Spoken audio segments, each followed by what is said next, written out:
ഇതെൻ്റെ സെമിനാറാണ്. ഞാൻ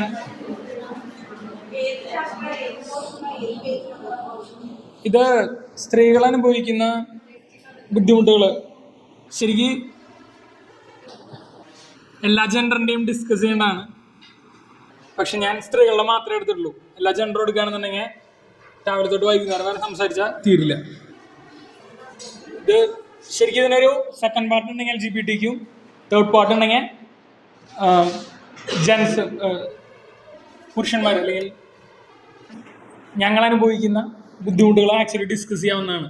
പക്ഷെ നമുക്ക് സമയമില്ല.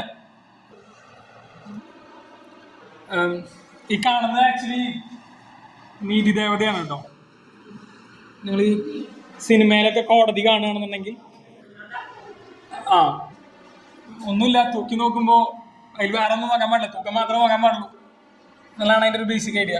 അതിനെക്കുറിച്ച് ആക്ച്വലി ഞാനിത് ഉണ്ടാക്കുമ്പോൾ ഞാൻ വിചാരിച്ച് ഞാൻ മൂന്നും പറയാമെന്നാണ്. ഒരുപാട് വലുതായി പോയപ്പോൾ ഞാൻ ബാക്കി കട്ട് ചെയ്യാനിരുന്നത്. അപ്പോൾ ഇത് പുരുഷന്മാരുടെ സംസാരിക്കുമ്പോഴാണ് നീതി ദേവത ആക്ച്വലി വരുന്നത്. ഈ സ്ലൈഡുകളിൽ അതില്ല. Fine. Defenders of gender fair treatment. Gender fair ആയിട്ട്, അതായത് എല്ലാവരും ട്രീറ്റ് ചെയ്യണം, അതിൻ്റെ ഡിഫൻഡേഴ്സ്, അതിനുവേണ്ടി വാദിക്കുന്നവർ. എനിക്ക് ജെൻഡറിൻ്റെ ക്ലാസ് ഇവിടെ നടക്കുമ്പോൾ നിങ്ങളെല്ലാവരെയും എനിക്ക് അതിൻ്റെ കാവൽക്കാരായിട്ടാണ് തോന്നുന്നത്. ലിംഗനീതിയുടെ കാവൽക്കാർ. മലയാളത്തിൽ ടൈപ്പ് ചെയ്യാൻ ഞാൻ മോശമാണ്, ഇല്ലെങ്കിൽ ഞാൻ അങ്ങനെ ടൈപ്പ് ചെയ്താണ്. ലിംഗനീതിയുടെ കാവൽക്കാർ. എനിക്ക് നിങ്ങൾ പലരും ഭയങ്കര ഇൻസ്പിറേഷനാണ് ആക്ച്വലി. നിങ്ങൾക്ക് തന്നെ അത് ചിലരോട് ഞാൻ നേരിട്ട് പറഞ്ഞിട്ടുണ്ട്, ചിലരോട് എനിക്ക് വളരെ റെസ്പെക്റ്റ് തോന്നിയിട്ടുള്ളവരുണ്ട്. നിങ്ങൾ ഒരുപാട് വെല്ലുവിളികൾ നേരിടുമ്പോഴും അതിനൊക്കെ തിരിച്ച് അറ്റാക്ക് ചെയ്തുകൊണ്ട്, ആ വെല്ലുവിളികളൊക്കെ മറികടന്നുകൊണ്ട്, അല്ലെങ്കിൽ ഒരുപക്ഷെ നിങ്ങളുടെ കല്യാണം നടന്നിട്ടുള്ളത് നിങ്ങളുടെ ഇഷ്ടപ്രകാരമായിരിക്കില്ല, അല്ലെങ്കിൽ നിങ്ങൾക്ക് ഇഷ്ടമുള്ള സമയത്തായിരിക്കില്ല, നിങ്ങൾക്ക് കുട്ടികളുണ്ടാവാം, ജോലിയില്ലാതെ, അപ്പോൾ പിന്നെയും നിങ്ങൾ പഠിക്കാൻ വരുന്നു. അത് കാണുമ്പോൾ നമുക്കുണ്ടാവുന്നൊരു ഉണർവുണ്ട്. എനിക്ക് പൊതുവെ പല കാര്യങ്ങളും കോൺഫിഡൻസ് കുറവാണ്. ഞാൻ സ്വയം ചോദിക്കുന്ന മൊമെന്റ്സ് ഉണ്ട്. എടാ നീ തോറ്റു പോകുമ്പോൾ എന്ന് ഞാൻ സ്വയം ചോദിക്കുന്ന സിറ്റുവേഷൻസിൽ തിരിച്ചെനിക്ക് ഭയങ്കര ഇൻസ്പിറേഷൻ തോന്നാറുണ്ട്. How can you fail? ഇത്രയും കഷ്ടപ്പെട്ടിട്ട് ഒരുപാട് പേര് പഠിക്കുന്നു, മുന്നോട്ട് പോകുന്നു, നിനക്ക് എങ്ങനെ മടിച്ചു നിൽക്കാനാകും? ഞാൻ എന്നോട് സ്വയം ചോദിച്ച മൊമെന്റ്സ് ഉണ്ട് എനിക്ക്. നിങ്ങളെനിക്ക് ഈ ക്ലാസ്സിലുള്ള ഓരോരുത്തരും എനിക്ക് വളരെ ഇൻസ്പിറേഷൻ തന്നിട്ടുണ്ട്. അതുകൊണ്ടുകൂടിയാണ് ഞാൻ ഈ പേര് ചൂസ് ചെയ്തത്, ലിംഗനീതിയുടെ കാവൽക്കാർ. ഞാൻ ഈ ക്ലാസ്സിൽ എല്ലാവരും കാണുന്നത് അങ്ങനെയായിട്ടാണ്. നിങ്ങൾ ഇത് ചേർത്ത് പിടിക്കും. ലിംഗനീതി ഒരുപക്ഷെ നിങ്ങൾക്ക് കിട്ടിയിട്ടില്ലെങ്കിൽ പോലും എന്നോട് അങ്ങനെ പറഞ്ഞവരുമുണ്ട്. ഈ ക്ലാസ്സിലുള്ള ചിലർ പറഞ്ഞിട്ടുണ്ട്, ഇപ്പം എൻ്റെ അച്ഛനും അമ്മയും ഇങ്ങനെയല്ല, അതുകൊണ്ട് എനിക്ക് ഓപ്ഷൻ ഉണ്ടായിരുന്നില്ല, പക്ഷെ എൻ്റെ മക്കൾക്ക് ഞാൻ ഈ ഓപ്ഷൻ കൊടുക്കും എന്ന് എന്നോട് പറഞ്ഞവരുമുണ്ട് ഈ ക്ലാസ്സിൽ. സോ ഇത് പാർട്ട് 1. വുമൺ മാത്രമാണ്, സ്ത്രീകളെ മാത്രമാണ് ഇവിടെ പരിഗണിക്കുന്നത്. ഇത് നമ്മുടെ ക്ലാസ്സിൽ ഇതൊരു കുട്ടി എഴുതിയ കവിതയാണ്, ഓപ്പൺ കേജ്. ആരുടെ എഴുതിയിട്ടുള്ള കവിതയാണ് ഇത്? അഞ്ജന എന്നെ നോക്കുന്നുണ്ട്. സംബന്ധിച്ചത് മാഗസിനിക്ക് വന്ന കവിതയാണ്. ഞാൻ അവളുടെ അനുവാദമില്ലാതെ അവിടെ നിന്ന് എടുത്തതാണ്, സോറി. കവിത ഒന്നുമില്ല. സ്ട്രക്ക് ഇൻ ദ ഡോർവേ, ഹാങ്ങിങ് ടു ഗോഡ്. പുറത്തേക്ക് പോകാൻ, പുറത്തുള്ള കാഴ്ചകളൊക്കെ ഈ കമ്പികളുടെ ഉള്ളിലൂടെ കിളി കാണുന്നുണ്ട്. പക്ഷെ അത് പുറത്തേക്ക് പോകാൻ ആഗ്രഹിക്കുന്നുണ്ട്. പക്ഷെ അതിന് പുറത്തേക്ക് പോകാൻ പേടിയുണ്ട്. ആണ് അടുത്ത വരി. I am afraid of the storm that it will wash away. എല്ലാത്തിനെയും ഒഴുക്കി കൊണ്ടുപോകുന്ന സ്റ്റോം. ഇത് പറയുന്നത് അടിമത്വമാണ്. അടിമത്വത്തിലും പക്ഷെ ഒരു സുഖമുണ്ട്. ഇത് ഡൈലിമ ഓഫ് സ്ലേവ്സ് എന്ന് പറഞ്ഞിട്ട് അടിച്ചു നോക്കിയാൽ നിങ്ങൾക്ക് കിട്ടും. കാരണം അന്നുള്ള അമേരിക്കയിൽ അടിമത്തം നിരോധിക്കുന്ന സമയത്ത് അന്നുള്ളൊരു ചോദ്യം അവർക്ക് തന്നെ ഒരു ബുദ്ധിമുട്ടായിരുന്നു. കാരണം അടിമത്തം നിങ്ങൾക്ക് വരുന്നൊരു സ്വാതന്ത്ര്യം ഉണ്ട്. നിങ്ങൾക്ക് നിങ്ങളുടെ അടുത്ത ലഞ്ചിനെ കുറിച്ച് ആലോചിക്കേണ്ട ആവശ്യമില്ല. കാരണം അത് നിങ്ങൾക്ക് കിട്ടും. നിങ്ങളുടെ യജമാനൻ നിങ്ങൾക്ക് തരും. നിങ്ങൾക്ക് വീട് വെക്കേണ്ട ആവശ്യമില്ല, വീട് യജമാനൻ തരും. കല്യാണം യജമാനൻ കഴിപ്പിച്ച് തരും. നിങ്ങൾക്ക് അങ്ങനെയുള്ള ടെൻഷൻസ് ഇല്ല. പക്ഷെ സ്വാതന്ത്ര്യം വരുമ്പോൾ ഈ പ്രശ്നമുണ്ട്. നിങ്ങളൊരു കടലിലേക്ക് ചാടുന്ന പോലെയാണ് സ്വാഭാവികമായിട്ട്. അപ്പോൾ ആ ഒരു ബുദ്ധിമുട്ട് കിളിക്കുന്നുണ്ട്. I am afraid of the storm that it will wash away. സ്വാതന്ത്ര്യം വരുന്നത് എപ്പോഴും റെസ്പോൺസിബിലിറ്റീസ് എടുത്തുകൊണ്ടാണ്. നമ്മൾ ഒരുപാട് പ്രാവശ്യം സംസാരിച്ചിട്ടുള്ളതാണ്. ഇനി ഇതിൽ അവസാനത്തെ ലൈൻസ് നോക്കിയാൽ കിളി ഇങ്ങനെ ഇരിക്കുകയാണ്. കിളി പെട്ടെന്ന് കാണുന്നു, ആനിമൽ സ്ട്രൈക്ക് മീ. ഒരു ഇടിവെട്ടായിട്ട് പോലെ അതിന് ഫീൽ ചെയ്യാണ്, അല്ലെങ്കിൽ ഒരു തോട്ട് വരികയാണ്. The cage is open. കൂട് തുറന്നു കിടക്കുകയാണ്. But I can go out. പക്ഷെ ഞാൻ ഇതിൻ്റെ ഉള്ളിൽ പെട്ടുപോയിരിക്കുന്നു, ഞാൻ സ്ട്രക്കാണ് എന്നുള്ളതാണ്. ഇതാണ് ആക്ച്വലി എനിക്ക് ഒരുപാട് തവണ ഫീൽ. നിങ്ങളിവിടെ പലരും വന്ന് സംസാരിക്കുമ്പോൾ, നിങ്ങൾ ഓരോരുത്തരും സംസാരിക്കുമ്പോൾ എനിക്ക് ഫീൽ ചെയ്തതാണ്, കൂട് തുറന്നു കിടക്കുകയാണ്. കൂട് തുറന്നു കിടക്കുകയാണ്. Cage is open but you are സ്ട്രക്ക്. നിങ്ങൾ സ്ട്രക്കാണ്. ഏതോ അദൃശ്യമായ ചെയിനുകൾ നിങ്ങളെ കൂടിനോട് ബന്ധിപ്പിച്ചിരിക്കുന്നു. കാണാൻ കഴിയുന്നില്ല. ചെയിൻ നോക്കുമ്പോൾ ചെയിനുകളൊന്നുമില്ല. ഇപ്പോൾ ആക്ച്വലി നിങ്ങൾക്ക് എല്ലാ അവകാശങ്ങളും പറയുമ്പോൾ എല്ലാ അവകാശങ്ങളും ലഭിക്കുന്നുണ്ടെന്നാണ് പറയുന്നത്. അതായത് വോട്ടവകാശമുണ്ട്, അവകാശങ്ങൾ ഭരണഘടന വാഗ്ദാനം ചെയ്യുന്നത് എല്ലാം തുല്യമായിട്ടാണ്. പക്ഷേ എങ്ങനെയോ നിങ്ങൾ സ്ട്രക്കാണ്. അപ്പോൾ ഇത് ആക്ച്വലി ഈ പ്രസൻറ്റേഷൻ അല്ലെങ്കിൽ ഈ സെമിനാർ, ഈ ചെയിനുകൾ എന്താണ്, ഇത് ആക്ച്വലി മിസ് എടുത്തതാണ്. ആ ചെയിനുകളുടെ കാരണം എന്താണ്, ആ ചെയിനുകളുടെ മൊറാലിറ്റി, സ്ത്രീകളെ കുരുക്കിയിടുന്ന ഒരു മൊറാലിറ്റി ഇവിടെ ഉണ്ടോ, അല്ലെങ്കിൽ അതിൻ്റെ കാരണങ്ങൾ എന്താണ് എന്നുള്ളതിലേക്കുള്ള ഒരു അന്വേഷണമായിരിക്കും ആണ് പറയുന്നത്. The myth of choice. Choice ചിലപ്പോഴൊക്കെ ഒരു മിത്താണ്. ചോയ്സ് ഉണ്ടെന്ന് തോന്നും, പക്ഷെ സത്യത്തിൽ ചോയ്സ് ഉണ്ടാകണം എന്നില്ല.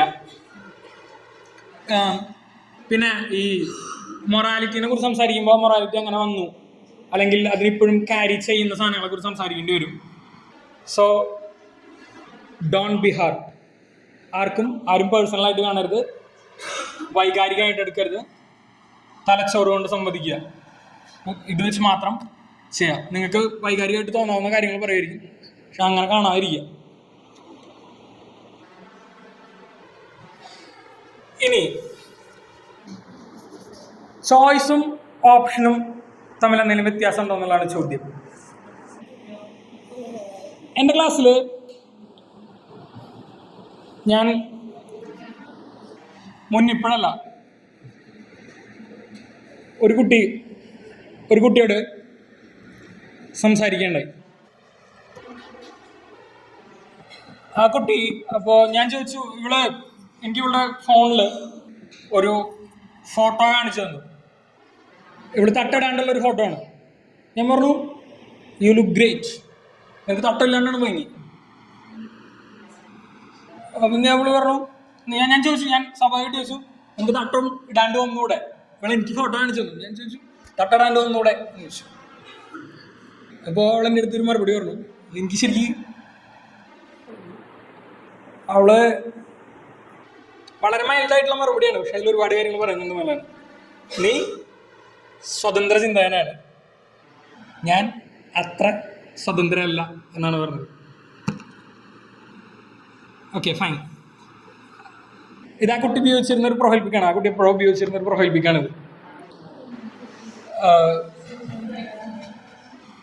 ഇനി ചോയ്സും ഓപ്ഷനും തമ്മിലുള്ള വ്യത്യാസം എന്താ? ചോയ്സ് എന്ന് പറഞ്ഞാൽ നിങ്ങൾക്ക് എടുക്കാനുള്ള സ്വാതന്ത്ര്യമാണ്. പലപ്പോഴും നിങ്ങൾക്ക് ഓപ്ഷൻസ് ഉണ്ടായിരിക്കും. ഞാൻ പറയാം, ഒരു എക്സാമ്പിൾ പറയാം, അത് ക്ലിയർ കട്ടായിട്ട് പറയാം.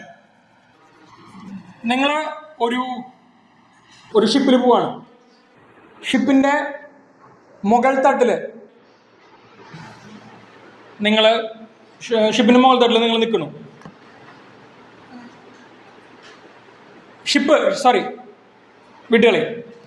നിങ്ങളൊരു ഷിപ്പിൽ പോവാണ്. ഷിപ്പ് ബ്രേക്ക് ചെയ്യുന്നു, ഷിപ്പ് തകർന്നു, റക്ക് ചെയ്തുകൊണ്ടിരിക്കുകയാണ്. നിങ്ങൾക്ക് പക്ഷേ നിങ്ങൾ കടലിലൊക്കെ നീന്തി പരിചയമുള്ള, നിങ്ങൾ വളരെ എക്വിപ്ഡ് ആയിട്ടുള്ള, നീന്തൽ വിദഗ്ധനാണ്. നിങ്ങൾക്ക് ചാടി നീന്തി കഴിഞ്ഞാൽ ഒരുപക്ഷെ രക്ഷപ്പെടാൻ സാധിച്ചേക്കും. ഇല്ലെങ്കിൽ ഞങ്ങളുടെ ഷിപ്പുകളിൽ തന്നെ ഈ അത്യാവശ്യ ഘട്ടത്തിൽ ഉപയോഗിക്കാനുള്ള ബോട്ടുകളൊക്കെ ഉണ്ട്.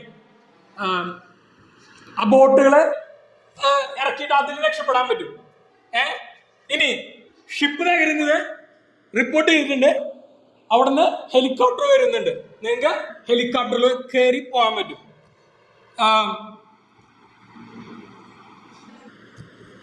വേറെ ബോട്ടുകൾ, രക്ഷാ ബോട്ടുകൾ വരുന്നുണ്ട്. രക്ഷാ ബോട്ടുകളിൽ കയറി പോകാൻ പറ്റും. നിങ്ങൾക്ക് ഒരുപാട് ഓപ്ഷൻ ഉണ്ട്. രക്ഷാ ബോട്ടിൽ കയറാം, കടലിൽ ചാടി നീന്താം, അവിടെയുള്ള ഏതെങ്കിലും ബോട്ടുകൾ ഉപയോഗിക്കാം.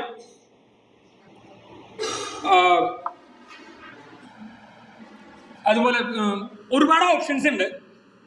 ബട്ട് അൺഫോർച്ചുനേറ്റ്ലി, നിർഭാഗ്യവശാൽ നിങ്ങൾ കടലിനുള്ളിൽ ഒരു മീൻസ് ഷിപ്പിൻ്റെ ഉള്ളിലെ അതിൻ്റെ താഴെ തട്ടിൽ ഒരു റൂമിൽ ലോക്ക്ഡ് ആണ്. സംഭവം മനസ്സിലായില്ലേ? അത് നിങ്ങൾക്ക് ചൂസ് ചെയ്യാൻ പറ്റില്ല. നിങ്ങളുടെ ചോയ്സ് ഇല്ല.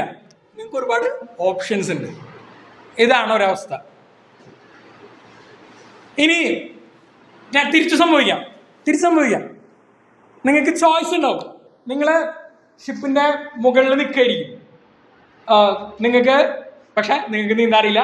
നിങ്ങളെ രക്ഷിക്കാൻ ഹെലികോപ്റ്ററുകളില്ല, രക്ഷാ ബോട്ടുകളില്ല.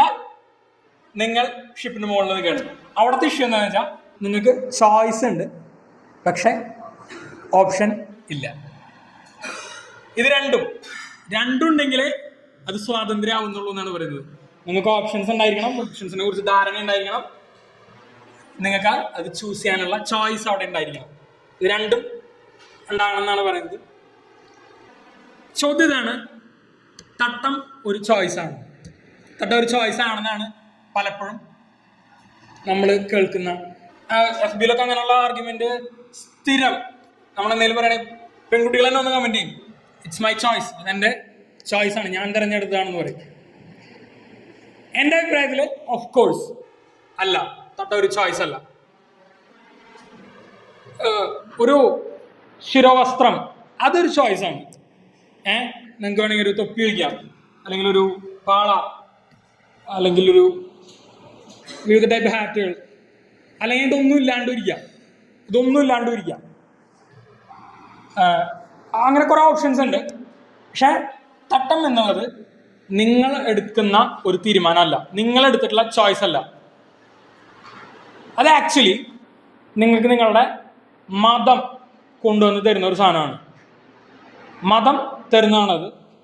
അത് നിങ്ങളുടെ ചോയ്സ് അല്ല. മതം നിങ്ങളുടെ ചോയ്സ് ആണോ എന്ന് വെച്ചാൽ അല്ല. മീൻസ് ചില കേസുകളിലാകാം, മോസ്റ്റ് ഓഫ് ദ കേസ് അല്ല. നിങ്ങളുടെ ഫാമിലിയിൽ ജനിച്ചത് കൊണ്ട് മാത്രം നിങ്ങൾക്ക് കിട്ടുന്ന സാധനമാണ് എന്ത്? നിങ്ങളുടെ റിലീജിയൻ. ഞാൻ പറയാൻ ആഗ്രഹിക്കുന്നത് ഇതാണ്: ഹിജാബ് അല്ലെങ്കിൽ തട്ടം ചോയ്സ് അല്ല. അത് ഈ പറഞ്ഞ മതം സമ്മാനം കൊടുക്കുന്നതാണ്. മതം നിങ്ങളുടെ ചോയ്സ് അല്ല, അതുകൊണ്ട് തട്ടവും നിങ്ങളുടെ ചോയ്സ് അല്ല. മോസ്റ്റ് ഓഫ് ദ കേസ് ഡോക്ടറും നേഴ്സും കൃത്യമായിട്ട് നിങ്ങളെ പ്രസവിച്ച് നിങ്ങളെ കൃത്യമായിട്ട് വേറെ എവിടെയും കൊണ്ടുപോയി കെടുത്തി കഴിഞ്ഞാൽ നിങ്ങളുടെ മതം മാറിപ്പോയി. നിങ്ങളുടെ അമ്മയുടെ അടുത്ത് കൃത്യമായിട്ട് കൊണ്ടുവന്ന് കെടുത്തിയതുകൊണ്ട് മാത്രം വന്നിട്ടുള്ള ഒരു സാധനമാണ് തട്ടം. ഇനി സാധാരണ നോബൽ പ്രൈസുകൾ കൊട്ടിഘോഷിക്കപ്പെടുന്ന സാധനമാണ്. ഇത് കണ്ടിട്ടുണ്ടോ? ഈ ലേഡിനോട് ഇത് കണ്ടിട്ടുണ്ടോ പത്രങ്ങളിലോ? സാധാരണ നോബൽ പ്രൈസ് വന്നാൽ മലയാളത്തിൽ ഇഷ്ടംപോലെ ആർട്ടിക്കിളുകൾ വരും. ഞാൻ ഈ മാതൃഭൂമിയുടെ ഒക്കെ കുറേ സാധനങ്ങൾ നോക്കുമ്പോൾ കുറേ ആർട്ടിക്കിൾസ് കാണാം. പക്ഷേ കമ്പാരിറ്റീവ്ലി ഇത്തവണ ആർട്ടിക്കിൾസിന്റെ നമ്പർ വളരെ കുറവാണ്. സംഭവം ഇതാണ്: നർഗീസ് മുഹമ്മദിക്കാണ് ഇപ്രാവശ്യം നോബൽ പ്രൈസ് കിട്ടിയിട്ടുള്ളത്. ഈ സെന്റൻസുകൾ ഞാൻ എഴുതിയിട്ടില്ല. ആക്ച്വലി നോബൽ പ്രൈസിന്റെ വെബ്സൈറ്റിൽ അവരിട്ടിട്ടുള്ള സെന്റൻസുകളാണ്. ഞാൻ എഴുതിയതോ അല്ല. ഞാനത് ജസ്റ്റ് കോപ്പി പേസ്റ്റ് ചെയ്യാണ് ചെയ്തത്. ഞാൻ ആ നോബൽ പ്രൈസിന്റെ ആംബ്ലം കൂടി കോപ്പി പേസ്റ്റ്. എനിക്ക് അങ്ങനെയുള്ളൊരു ബോധം ഉണ്ടായിരുന്നില്ല സ്ലൈഡ് ഉണ്ടാക്കുമ്പോൾ. സ്ലൈഡ് ഉണ്ടാക്കിയിട്ടുള്ള ഒരുപാട് മിസ്റ്റേക്കുകളുണ്ട്. ഞാൻ പല ന്യൂസുകളും കട്ട് ചെയ്തെടുത്തപ്പോൾ ഡേറ്റുകൾ എടുക്കാൻ മറന്നു പോയിട്ടുണ്ട്. അതുപോലെ മിക്കവാറും ന്യൂസുകളിൽ ഞാൻ ന്യൂസ് വന്ന സോഴ്സിൻ്റെ എംബ്ലം ഇട്ടിട്ടില്ല. എൻ്റെ ഭാഗത്ത് നിന്നുണ്ടായിട്ടുള്ളൊരു മിസ്റ്റേക്കാണ്, സോറി. ഇത് പറയാൻ നോക്കൂ: a champion of equality and women's rights. നമ്മൾ ഈ സബ്ജക്റ്റ് പഠിച്ചുകൊണ്ടിരിക്കുമ്പോൾ ഇങ്ങനെ ഒരു ലേഡിക്ക് നോബൽ പ്രൈസ് കിട്ടിയിട്ട് നമ്മളിത് ക്ലാസ്സിൽ ഞാൻ കേട്ടിട്ടില്ല. ഞാൻ ആബ്സെൻ്റ് ആയ ദിവസങ്ങളിൽ ചിലപ്പോൾ ഡിസ്കസ് ചെയ്തിട്ടുണ്ടാവും, പക്ഷേ ഞാൻ കേട്ടിട്ടില്ല. നമ്മളിത് വിട്ടുപോയി എന്നുള്ളതാണ്. അത് മനഃപൂർവ്വം വിട്ടുപോകുന്നതാണോ എന്ന് എനിക്കറിയില്ല. അങ്ങനെയാണോ? നമുക്കറിയുമായിരിക്കും. ചിലപ്പോൾ ഇവിടെ വരാം, നമ്മൾ പറയാൻ ഇവിടെ വരാൻ വരും, തൊണ്ടയിൽ തുമ്പൊരു പിടുത്തം വരും. അതെന്താണെന്ന് വെച്ചാൽ റിലീജിയൻ എതിരെ പറയാണ്. ഇവിടുത്തെ ഏറ്റവും മൈറ്റിയർ ഫോഴ്സാണ് ഈ റിലീജിയൻ. അതുകൊണ്ടാണ് ചിലപ്പോൾ നമ്മൾ ഇവിടെ ഒരുപാട് പേര് ഡിസ്കഷനൊക്കെ നടത്തി, പക്ഷെ ഇത് നമ്മൾ പറയാൻ വിട്ടുപോയി. ഇവര് 20 വർഷമായിട്ട് എന്തോ ഇവര് ജയിലിൽ കിടക്കുകയാണ്.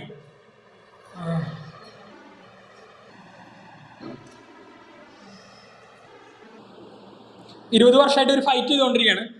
പക്ഷെ ഇവര് ജയിലിലാണ്.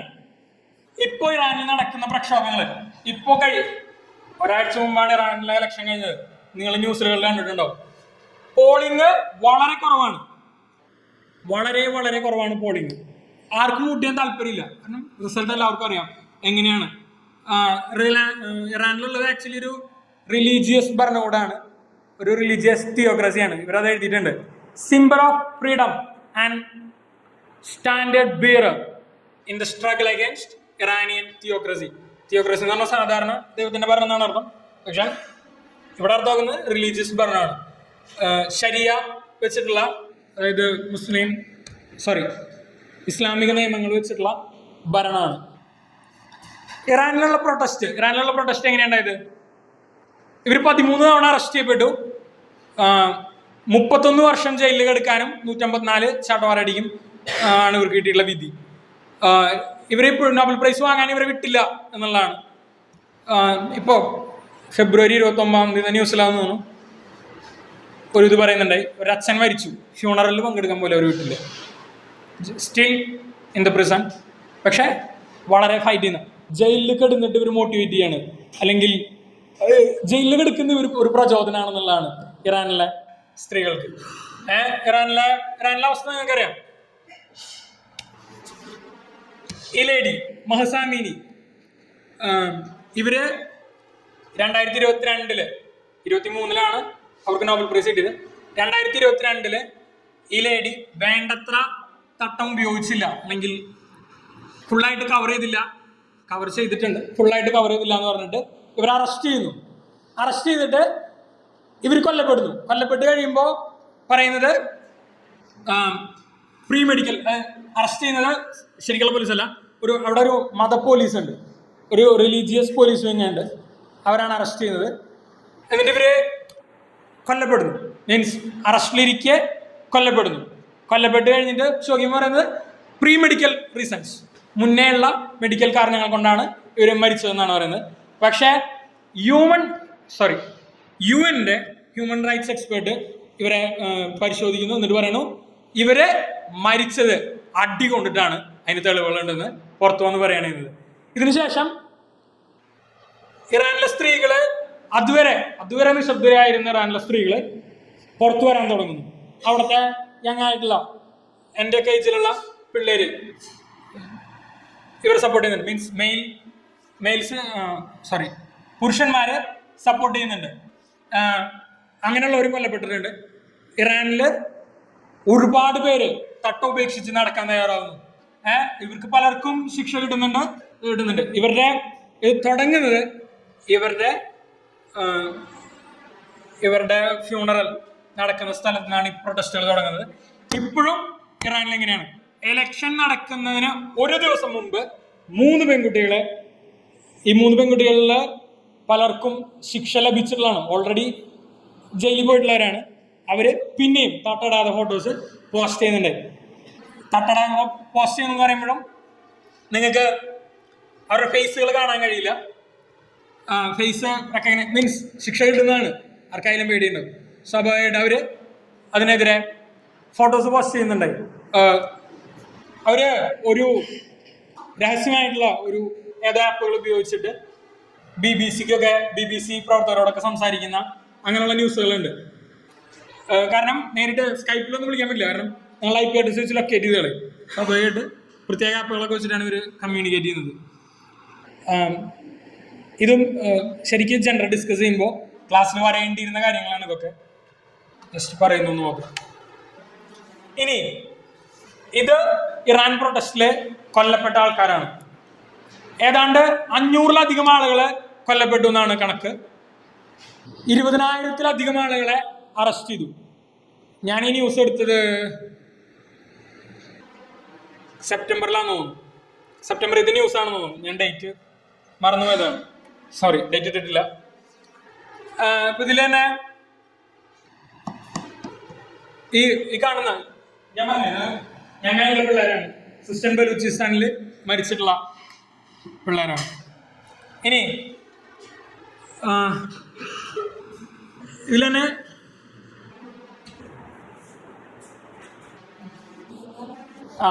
മിനു മജീദ്, ഈ ലേഡി മിനു മജീദ്, ആ കുട്ടി കൊല്ലപ്പെട്ടിട്ടില്ല കേട്ടോ. ആ കുട്ടി കൊല്ലപ്പെട്ടിട്ടില്ല. ഈ മിനു മജീദ് എന്നുള്ള ഈ ലേഡിയുടെ മോളാണ് അപ്പുറത്ത് നിൽക്കുന്നത്. ആ തല ഷേവ് ചെയ്തിട്ട്, ഏതാണ്ട് ഷേവ് ചെയ്ത പോലെ മുടിയൊക്കെ കട്ട് ചെയ്തിട്ട് ആ മുടിയും കയ്യിൽ പിടിച്ച് ഫ്ലവേഴ്സായിട്ടാണ് നിൽക്കുന്നത്. മിനു മജീദ് പറഞ്ഞു എന്ന് പറയുന്നു. മരിക്കുന്നതിന് മുമ്പ് അവരുടെ അവസാനത്തെ വാക്കുകളാണ്, if I don't go out and protest, ഞാൻ പുറത്തു പോകുന്നില്ല, ഞാൻ പ്രതിഷേധിക്കുന്നില്ലെങ്കിൽ ഹു എൽസ് വിൽ, മറ്റാര് ചെയ്യും? ആരെങ്കിലും ചെയ്യണ്ടേ? ഞാൻ തന്നെ ചെയ്യും. ഇവരുടെ ബോഡിന്ന് ഇവരുടെ മകൾ പറഞ്ഞതനുസരിച്ച്, എനിക്കറിയില്ല, ഇവരുടെ മകൾ പറഞ്ഞതനുസരിച്ച് 167 ബുള്ളറ്റ് കണ്ടെടുത്തിട്ടുണ്ട്. 167 ഗൺ പെല്ലറ്റ്സ് ആണ് ഇവരുടെ ബോഡിയിൽ നിന്ന് കിട്ടിയത്. 167 എന്നൊക്കെ പറയുന്നുണ്ടെങ്കിൽ ഒറ്റ രീതിയുള്ളൂ. 2-3 പേര് നിന്നിട്ട് മൊത്തം ബുള്ളറ്റ് ഇവരുടെ മേത്ത് അടിച്ചിറങ്ങിയിട്ടുണ്ടാവും. അതേ നടക്കുള്ളൂ. എനിക്കറിയില്ല, 167 ബുള്ളറ്റ് എന്ന് പറഞ്ഞാൽ ചിന്തിക്കാൻ കഴിയുന്നതിനപ്പുറത്താണ്. ഇതിലിങ്ങനെ ഇത് കുറെ ആൾക്കാരുണ്ട്. ഇത് നിങ്ങൾക്ക് BBC പോയി വായിക്കാം. BBC ഇട്ടിട്ടുള്ള ന്യൂസാണ്. ഈ ലേഡി ഈ പെൺകുട്ടി നിസാര പ്രായമുള്ളൂ. എനിക്ക് തോന്നുന്നു 7 വയസ്സാന്ന് തോന്നുന്നു. 7 വയസ്സ്. ഹസ്തി നൂറി നറോയി, പേരുകൾ വായിക്കാൻ കുറച്ച് ബുദ്ധിമുട്ടുണ്ട്. 7 വയസ്സേ ഉള്ളൂ. കൊല്ലപ്പെട്ടതാണ്, ഇതേപോലെ കൊല്ലപ്പെട്ടതാണ് ഈ പ്രൊട്ടസ്റ്റില്. ഇത് അവരുടെ മോളാണ്. ഞാൻ പറഞ്ഞല്ലോ, ഹെഡ് ഷേവ് ചെയ്തത് ഈ 62 വയസ്സുള്ള മിനു മജീദിയുടെ മോളാണ് ഹെഡ് ഷേവ് ചെയ്തിട്ടുള്ളത്. അവള് പറയുന്നുണ്ട്, എനിക്ക് കരയാൻ പോലും അവകാശമില്ല, പബ്ലിക്കായിട്ട് എനിക്കൊന്നും പറയാൻ കഴിയില്ല, പറഞ്ഞു കഴിഞ്ഞാൽ പോലും അത് കുറ്റാണ്, അല്ലെങ്കിൽ എനിക്കെതിരെ നടപടി ഉണ്ടാവും. I just don't feel like I have had the chance to mourn her death. അവരുടെ കരയാൻ പോലും എനിക്ക് അത് വളരെ അൺനാച്ചുറലാണ്, അത് സ്വാഭാവിക വിരുദ്ധമാണെന്നാണ് അവർ പറയുന്നത്. നോ ചാൻസ് ടു മൗൺ, കരയാൻ പോലും അവകാശമില്ല. എനിക്ക് അവര് പറയുന്നുണ്ട്, റോയ എന്നാണ് അവരുടെ പേര്. I couldn't speak out, എനിക്ക് പുറത്ത് പറയാൻ പറ്റില്ല എന്ന് എനിക്കറിയാം. This is all I could do to show how cruel this system is.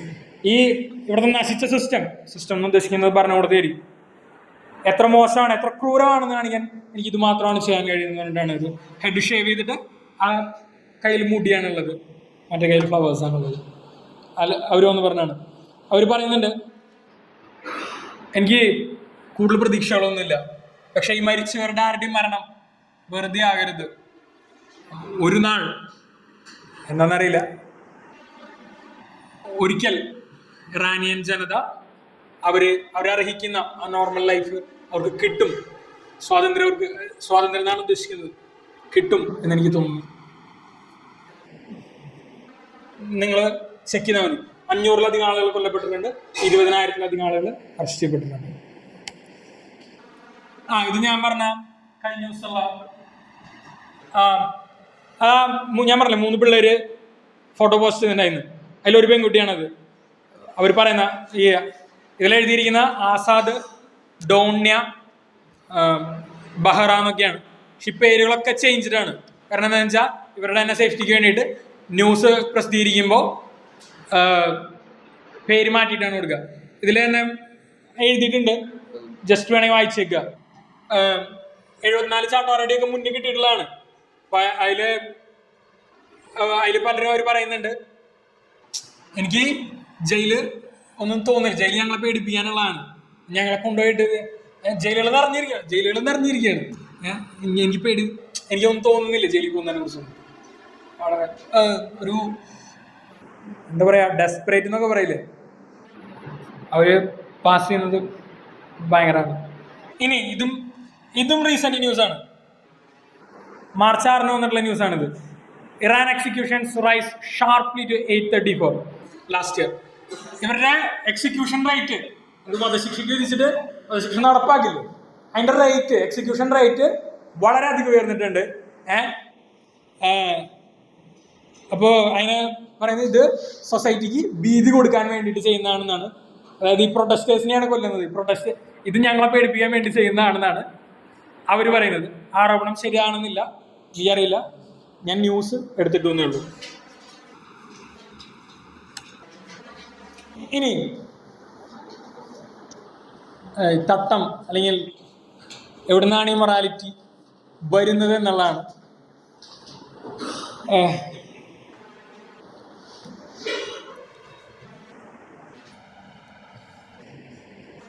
ഈ തട്ടം ഉപയോഗിക്കുന്നത് മുസ്ലിം പറയുന്നത് സ്വതന്ത്ര മുഹമ്മദിനോട് പറയുന്നത് അത് വായിക്കാം. O prophet, ask your wives, daughters and believing women എന്ന് പറഞ്ഞ Muslim women to draw their cloaks over their bodies. തട്ടം വെച്ച് മറയ്ക്കാൻ പറയാം. In this way it is more likely that they will be recognized as virtuous, ഒരു നന്മയുള്ളവരാണെന്ന് തിരിച്ചറിയാൻ കഴിയും, and not be ഹരാസ്ഡ്, അവര് ഹരാസ് ചെയ്യപ്പെടാതിരിക്കും. അതായത് മുസ്ലിം അല്ലാത്ത മണ്ണെ നിങ്ങൾ പബ്ലിക്കിൽ കാണുകയാണെന്നുണ്ടെങ്കിൽ, ഒരു ക്ലോക്ക് ഉപയോഗിച്ച് മറച്ചിട്ടില്ല എന്നുണ്ടെങ്കിൽ നിങ്ങൾക്ക് അവരെ ഹരാസ് ചെയ്യാം എന്നാണോ ഇത് പറയുന്നത്? എനിക്കറിയില്ല, ഖുറാനിലുള്ള വാചകമാണ്. ആൻഡ് അള്ളാഹ്, എന്നിട്ട് അടുത്ത വാചകമാണ്, and Allah is all forgiving and most merciful. അള്ളാഹു എല്ലാം പൊറുക്കുന്നവനും കരുണാമയനും അത്രേ. ഖുറാനുള്ള വാചകമാണിത്. ഇത് ആക്ച്വലി തട്ടം ഉദ്ദേശിക്കുന്നത് പ്രവാചകന്റെ ഭാര്യമാരെയും കുട്ടികളൊക്കെ അല്ലെങ്കിൽ വിശ്വാസികളായുള്ള വുമണിനെ അടിമ സ്ത്രീകളിൽ നിന്ന്, സ്വതന്ത്രമായിട്ടുള്ള വുമണിനെ അടിമ സ്ത്രീകളിൽ നിന്ന് തിരിച്ചറിയാനാണ്. അത് അടിമ സ്ത്രീകളാണെങ്കിൽ എന്തു ആയിക്കോന്നാണെന്ന് അങ്ങനെ ഒരു നെറേറ്റീവ് ഉണ്ട് ഇതിനെ കുറിച്ചിട്ട്. ഞാൻ ഖുറാനെ കുറിച്ച് മോശമായിട്ടൊന്നും പറയാൻ ഉദ്ദേശിക്കുന്നില്ല. ഖുറാനിലുള്ള കേസ് പറയാണ് ചെയ്യുന്നത്. നിങ്ങൾക്ക് മോശമായിട്ട് തോന്നിയാൽ എനിക്കതിൽ പങ്കില്ല. ഇനി ഖുറാനിലുള്ള ഞാനിത് കുറച്ചെടുത്തിട്ടുണ്ട്. ഖുറാനിലുള്ള വേറെ വാചകങ്ങളാണ്. Men stand superior to women in the God hath preferred some of them over others. ദൈവം ചിലരെ മറ്റുള്ളവർക്ക് മുകളിൽ തിരഞ്ഞെടുത്തിട്ടുണ്ട്. പുരുഷനെ സ്ത്രീക്ക് സുപ്പീരിയർ ആയിട്ടാണ് തിരഞ്ഞെടുത്തിരിക്കുന്നത് എന്നുള്ളതാണ്. ആൻഡ് ഇൻ ദാറ്റ് ദേ, നിങ്ങൾ വായിച്ചോളൂ, expand of their wealth and virtuous women devoted careful. ഈ പ്രസന്റേഷൻ്റെ ഉള്ളിൽ സൂമിങ് നടക്കുമെന്ന് എനിക്കറിയില്ല. ഞാനിത് കഴിയുമ്പോൾ ഈ സ്ലൈഡ് മൊത്തമായിട്ട് ഗ്രൂപ്പിൽ ഇട്ടേക്കാം. ഇനി ഞാൻ വായിക്കാം. അതിനടുത്ത സെന്റൻസ് നോക്ക്. Virtuous women devoted, careful,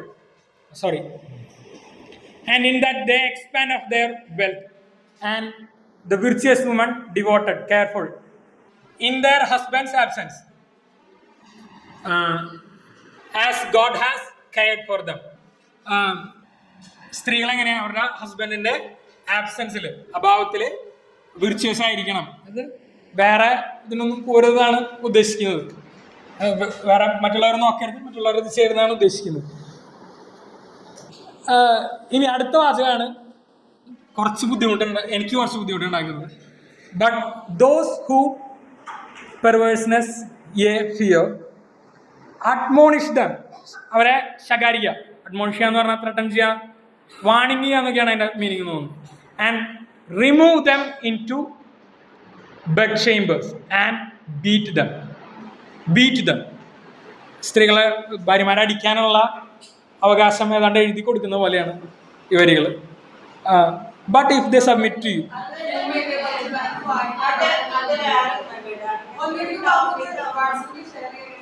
sure. എന്താടാ പറഞ്ഞോ?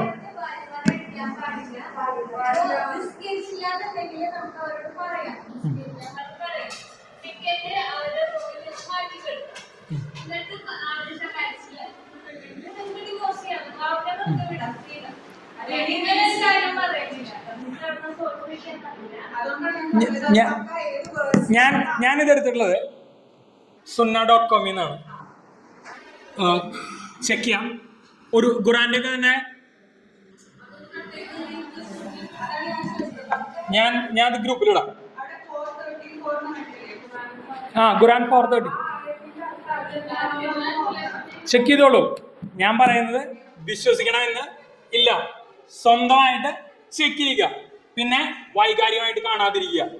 ഞാൻ ഓഫ് കോഴ്സ് ചെക്ക് ചെയ്തോളൂ.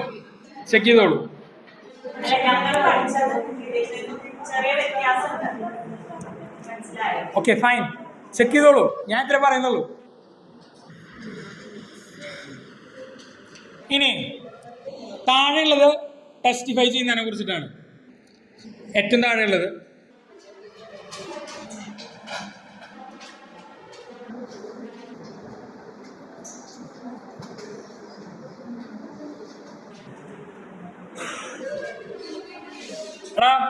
B.Ed 2022-24 എന്നുള്ള ഗ്രൂപ്പിൽ കിട്ടാൻ മതിയോ? പെട്ടെന്ന് കാണുന്ന ഗ്രൂപ്പ് അതാണ്, അതിലേക്ക് ഇടണം.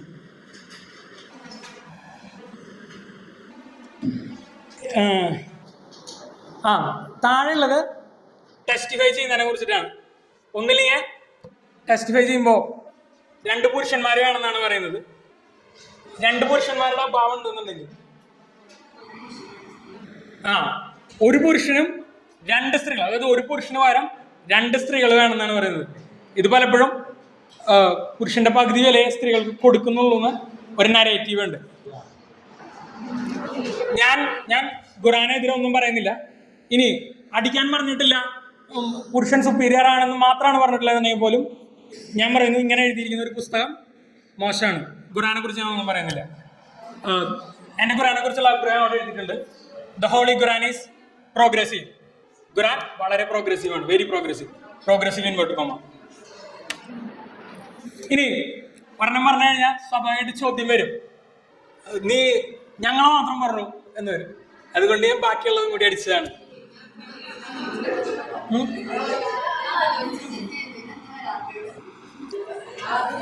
ഞാൻ ചുമ്മാ എടുത്തിട്ടേ ഉള്ളൂ.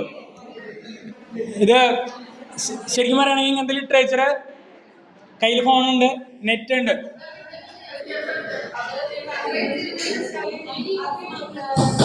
എടുത്തോ, പറഞ്ഞോ.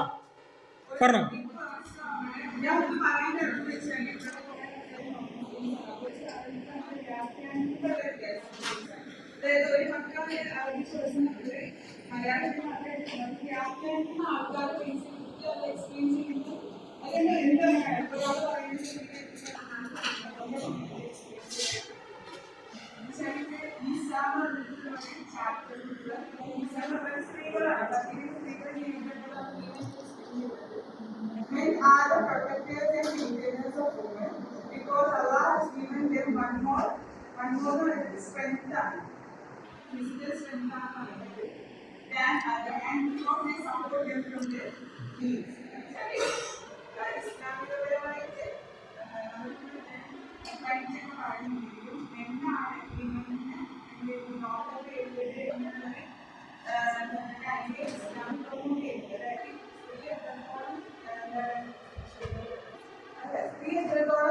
സമ്പാദിച്ചുകൊണ്ട് വരുന്ന ആളാണെങ്കിലും സ്ത്രീയുടെ രണ്ടിന്റെ മുഖമാണ് സ്ത്രീകളും സ്ത്രീകൾ മാത്രമാണ് എന്ന് പറയുന്ന പക്ഷെ അതുകൊണ്ടാണ് ആരെങ്കിലും സ്ത്രീയെ ഫീഡ് ചെയ്യണം എന്നൊരു ഉത്തരവാദിത്വം ആണിന് മുകളിൽ. അതാണ് ഈ കാര്യം എക്സ്പ്ലെയിൻ ചെയ്യുന്നത്. ആണിനെ അടിക്കുക എന്നുള്ളതല്ല, എന്നാണ് വ്യക്തി പറയുന്നത്. ഓരോ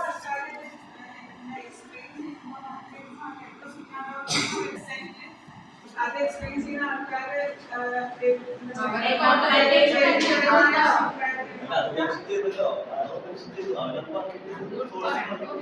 ഞാൻ പറഞ്ഞോട്ടെ, റിലീജിയസ് പുസ്തകങ്ങളെ സംബന്ധിച്ച് ഒരുപാട് ഡിബേറ്റ്സ് ഉണ്ട്. ഇത് ക്ലിയർ കട്ട് എല്ലാവർക്കും മനസ്സിലാവുന്ന ഭാഷയിലല്ല ഒന്നുള്ളത്. പിന്നെ ട്രാൻസ്ലേഷനിലുള്ള പ്രശ്നം മീൻസ് റിലീജിയനെ ന്യായീകരിക്കാൻ ആഗ്രഹമുള്ളവർ, ഇത് നമുക്ക് എപ്പോഴും ഒരു ടെൻഡൻസി ഉണ്ട് നമ്മൾ വിശ്വസിക്കുന്നത് ശരിയാണെന്ന് പറയാം. അപ്പോൾ അങ്ങനെയുള്ള ഒരുപാട് നെറേറ്റീവുകൾ ക്രിയേറ്റ് ചെയ്യുന്നുണ്ട്. ഏത് നെറേറ്റീവ് വേണമെങ്കിലും നിങ്ങൾക്ക് എടുക്കാം, യുവർ ചോയ്സ്. ഞാൻ പറയുന്നത് പുരുഷൻ സ്ത്രീക്ക് മുകളിലാണെന്ന് പറയുന്നത് നിങ്ങൾ അംഗീകരിക്കുന്നുണ്ടോ? എനിക്കറിയില്ല, ഉണ്ടാകാം.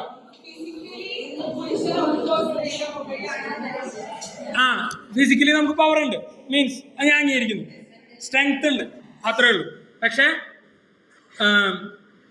സ്ത്രീയെ കൊണ്ടുപോയിട്ട് വേറെ റൂമിലേക്ക് മാറ്റാം. സ്ത്രീയുടെ തീരുമാനം, ഹൂ കോൾ ദ ഷോട്ട്സ് എന്നുള്ളതാണ് ചോദ്യം. തീരുമാനം ആരെടുക്കുന്നു? നിങ്ങളുടെ ജീവിതത്തിന്റെ തീരുമാനം നിങ്ങൾക്ക് എടുക്കാൻ കഴിയുകയാണെങ്കിൽ വളരെ നല്ലത്. ഫൈൻ, ഞാൻ അത് കോട്ട് ചെയ്തേ ഉള്ളൂ. നിങ്ങൾ ഇഷ്ടമുള്ള വെർഷൻ എടുത്തോളൂ. ഇനി ഇത് ശ്രദ്ധിക്കേ, ഇത് ബൈബിളിൽ നിന്നുള്ളതാണ്.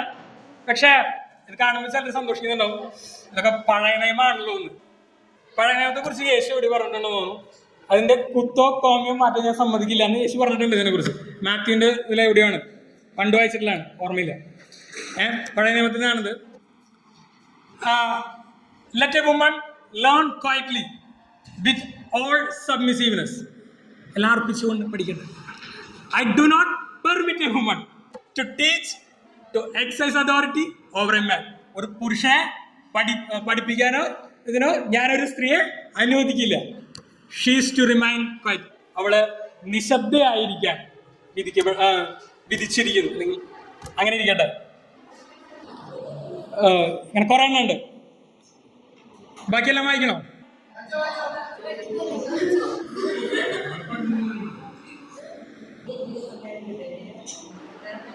ടെൻ കമാൻഡ്മെന്റ്സിലുള്ളതുണ്ട്. You shall not. ഇത് ആക്ച്വലി ഈ 10 കമാൻഡ്മെന്റ്സ് ഇതിലും ഈ പറഞ്ഞ ഇഷ്യൂസ് ഉണ്ട്. കുറെ വെർഷൻസ് കിട്ടും. English standard version, international version എന്ന് പറഞ്ഞിട്ട് ബൈബിളിന്റെ ഒരുപാട് പ്രതി കിട്ടും. ഈ എക്സോറസ് ഒക്കെ എടുത്തിട്ടുള്ളത് ഇംഗ്ലീഷ് സ്റ്റാൻഡേർഡ് വെർഷനാണ്, ESV ആണ്. അടിച്ചു നോക്കുക. 10 കമാൻഡ്മെന്റ്സിൽ ഇങ്ങനെ പറയുന്നുണ്ട്, ആ പറയുന്ന രീതിയാണ് നിങ്ങൾ മറ്റൊരുവന്റെ വീട്, അവന്റെ ഭാര്യ, അവന്റെ സെർവന്റ്, കാള, കഴുത, ഇതിനൊന്നും ആഗ്രഹിക്കരുത്. മറ്റൊരുവന്റെ സ്വത്തായിട്ടാണ് ആരെ കാണുന്നത്? ഭാര്യനാണ്. നിങ്ങൾ ഒബ്ജക്ടിഫിക്കേഷനെ കുറിച്ച് സംസാരിച്ചല്ലോ, ഇത് ആക്ച്വലി ചരക്കുവൽക്കരണമാണ്. ഒബ്ജക്ടിഫിക്കേഷനെ കുറിച്ച് ഒരു സ്ലൈഡ് ഉണ്ട്, വേറെ നമുക്ക് കാണാം. ഇതൊക്കെ സഹിക്കാം.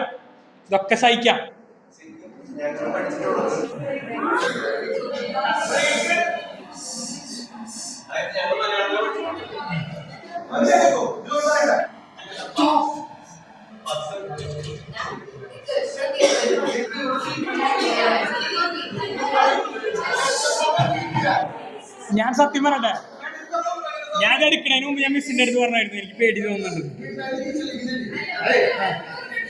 5 മിനിറ്റ്. ഒരു മിനിറ്റ്. ഇത് തുടരുത്.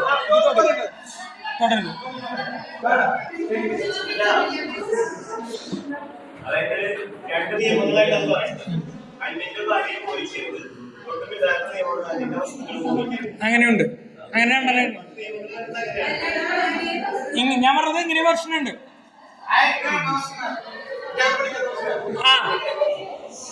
ഇനി ഇതൊക്കെ സഹിക്കാന്ന് വിചാരിക്കാം.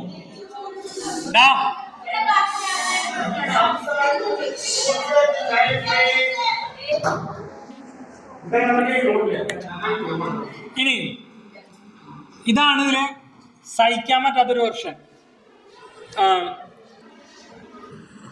ഡ്യൂട്രോണമിയിൽ പറയുന്നുണ്ട്. ഡ്യൂട്രോണമി എന്ന് പറഞ്ഞാൽ ആവർത്തന നിയമം എന്നായിരിക്കും മലയാളം നോക്കുകയാണെന്നുണ്ടെങ്കിൽ. if a man happens to meet a virgin who is not pledged to be married and rapes her, ശ്രദ്ധിക്കണണ്ട, and they are discovered, അതായത് കല്യാണം കഴിയാത്തൊരു കുട്ടീനെ കാണുന്നു, നിങ്ങൾ അവളെ റേപ്പ് ചെയ്തു, നിർഭാഗ്യവശാൽ നിങ്ങൾ പിടിക്കപ്പെടുന്നു, ദേ ആർ ഡിസ്കവേർഡ്. അങ്ങനെ പിടിക്കപ്പെടുകയാണെങ്കിൽ, പിടിക്കപ്പെട്ടാൽ മാത്രമേ ഉള്ളൂ എന്ന് വേണമെങ്കിൽ വായിക്കാം അവിടെ. He shall pay her father 50 shekels of silver. അവരുടെ അച്ഛന് 50 ഷെക്കല് കൊടുക്കണം. മലയാളം നിയമാവർത്തനം എന്നായിരിക്കും, എനിക്ക് ഓർമ്മയില്ല. ഇനി 50 ഷെക്കല് കൊടുക്കണം. He must marry the young woman. ഇതാണ് സഹിക്കാൻ പറ്റാത്തത്. ഈ സ്ലൈഡ് കഴിഞ്ഞിട്ട്, ഈ സ്ലൈഡ് കഴിഞ്ഞിട്ട് ബ്രേക്ക്.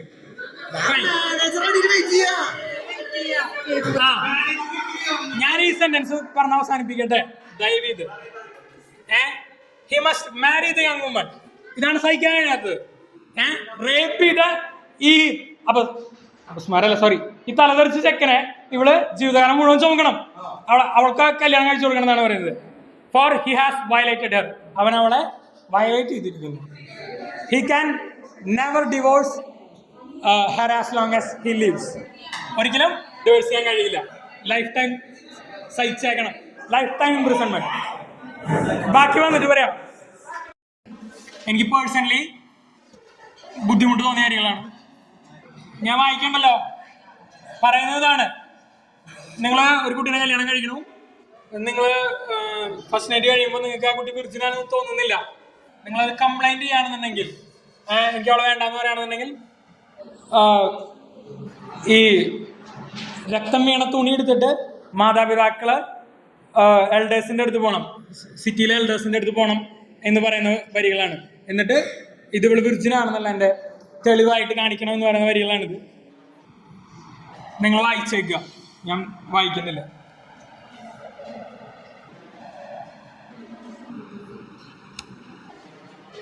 ഇനി മനുസ്മൃതി. മനുസ്മൃതിയില് ആക്ച്വലി നിങ്ങൾക്ക് ഇങ്ങനെയുള്ള സാധനങ്ങൾ കണ്ടുപിടിക്കാൻ എളുപ്പമാണ്. കാരണം ചാപ്റ്റർ 5 നോക്കിയാൽ മതി. ചാപ്റ്റർ 5 സ്ത്രീകൾക്കുള്ള നിയമങ്ങളാണ്. സ്വാഭാവികമായിട്ട് എളുപ്പം കണ്ടുപിടിക്കാം. ഇതിലും പറയുന്നുണ്ട് ദ ഗുഡ് വൈഫ്.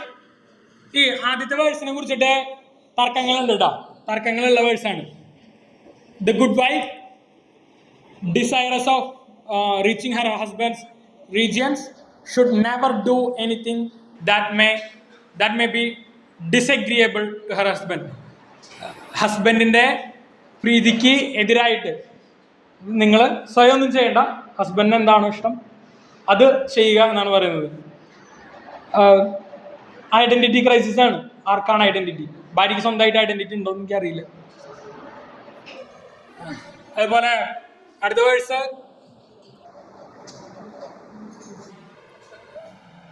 മരിച്ചു കഴിഞ്ഞാൽ ഭാര്യ, അതായത് ഭർത്താവ് മരിച്ചു കഴിഞ്ഞാൽ ഭാര്യ പിന്നെ ജീവിക്കുന്ന അത്രയും കാലം വേറെ ആരെയും മോശമായിട്ട് നോക്കുകയോ ഒന്നും ചെയ്യാതെ ജീവിക്കണം എന്ന് പറയുന്നതാണ്. അതായത് ഭർത്താവിൽ നിന്ന് വിട്ട് ഒരു ഐഡന്റിറ്റി ഒരു ലേഡിക്ക് ഇല്ല എന്നുള്ള പോലെയാണ്. വായിച്ചേക്കുക. പിന്നെ അത് കഴിഞ്ഞിട്ടുള്ളത് നമ്മൾ പഠിച്ചതാണ്, നമ്മൾ ക്ലാസ്സിൽ ഡിസ്കസ് ചെയ്ത ലൈനാണ്. പിതാ രക്ഷതി കൗമാരെ ഭർത്താ രക്ഷതി യൗവനെ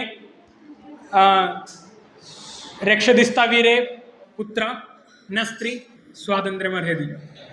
ഇതിലും ഈ സ്വാതന്ത്ര്യമർഹതി എന്ന് പറയുന്നത് അവൾ ഒറ്റയ്ക്ക് വിട്ടുപോരുന്നതാണ് ഉദ്ദേശിക്കുന്നതെന്നൊക്കെ ന്യായീകരണ സിംഹങ്ങൾ, വ്യാഖ്യാനങ്ങൾ ഞാൻ കണ്ടിട്ടുണ്ട്. പക്ഷെ അതിന് സാധാരണ രീതിയിൽ പറയുന്നത് സ്ത്രീ സ്വാതന്ത്ര്യം അറിയിക്കുന്നില്ല എന്നുള്ളത് തന്നെയാണ്. നമ്മൾ ക്ലാസ്സിൽ ഡിസ്കസ് ചെയ്തതാണ്. Woman is never fit for independence. അവള് സ്വാതന്ത്ര്യം വേണ്ട എന്നാണ് പറയുന്നത്. ബേസിക്കലി നമ്മൾ ക്ലാസ്സിൽ ഡിസ്കസ് ചെയ്തതാണ് ഇതൊക്കെ.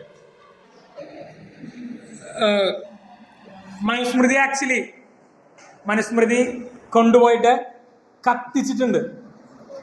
അംബേദ്കർ ഈ സാധനം എടുത്തിട്ട് കത്തിക്കുന്നുണ്ട്. ഡേറ്റോടെ എഴുതിയിട്ടുണ്ട് 1927 ഡിസംബർ 25-ാം തീയതിയാണ്.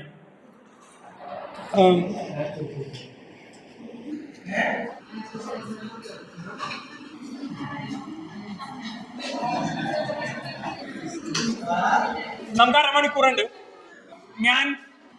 ഞാനേ ഇനിയുള്ള സ്ലൈഡുകൾ റഷ് ചെയ്യുന്നുണ്ട് കേട്ടോ. പെട്ടെന്ന് ഇവിടെ അടിച്ചു വിടുന്നുണ്ട്.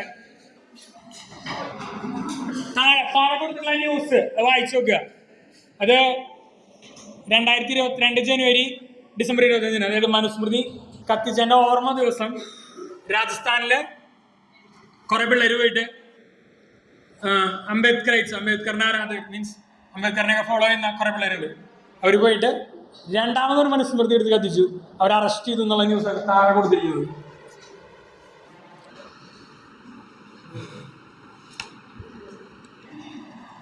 ഇനി ഈ ന്യൂസ് 2018 അല്ലേ, 2018 നവംബറിൽ നിന്നാണ് ഈ ന്യൂസ്. ഒക്ടോബറിലെ സംഭവം നടന്നത്. ഇതെന്താ സംഭവിച്ചതെന്ന് വെച്ചാൽ, ഈ ചില വീടുകളിൽ നമ്മുടെ ഇവിടെയുള്ള കസ്റ്റംസിൽ ഒരു രീതിയുണ്ട്. മെൻസ്ട്രേഷൻ ആയിട്ടുള്ള പിള്ളേരെ വേറെ ഒരു അശുദ്ധി പോലെയാണ് അവരെ വേറെ നിർത്തും. അതായത് വീട്ടിൽ തന്നെ ചിലപ്പോൾ കിടന്നുറങ്ങാൻ സമ്മതിക്കില്ല. തൊട്ടപ്പുറത്ത് ഒരു ഹട്ട് പോലെ കെട്ടിയിട്ടുണ്ടാവും, അവിടേക്കാണ് അവർ കിടന്നുറങ്ങുക. ഇത് സംഭവിച്ചതെന്ന് വെച്ചാൽ ഒരു 14 വയസ്സുകാരിനെ ഇങ്ങനെ തമിഴ്നാട്ടിലാണ് കേട്ടോ ഇഷ്യൂ നടന്നത്. വളരെ വളരെ അടുത്ത്, കേരളത്തിന് വളരെ അടുത്താണ്. കേരളത്തിൽ ഇത് കാണാൻ കഴിയുന്നു വരില്ല ചിലപ്പോൾ. ചില വീടുകളുണ്ട്. ഇപ്പം എൻ്റെ അമ്മയുടെ വീട്ടിലൊക്കെ ഉണ്ട്. മെൻസ്ട്രേഷൻ ആണെന്നുണ്ടെങ്കിൽ അവർ ഒരു റൂമിലായിരിക്കുള്ളൂ. ആ റൂമിൽ നിന്ന് അവർ അധികം പുറത്തേക്ക് വരിക, മൊത്തം ആക്സസ് കുറവായിരിക്കും അവർക്ക്. ഒറ്റ റൂമിലായിരിക്കുള്ളൂ. അതേ ഈ അശുദ്ധിയായിട്ട് ബന്ധപ്പെട്ട കൺസെപ്റ്റിൽ നിന്ന് വരുന്നതാണ്. തമിഴ്നാട്ടിൽ എങ്ങനെയാണെന്ന് വെച്ചാൽ പുറത്തൊരു ഹട്ട് വേറൊരു സാധനം കെട്ടിയിട്ടുണ്ടാവും, അവിടെയാണ് ഇരിക്കുക.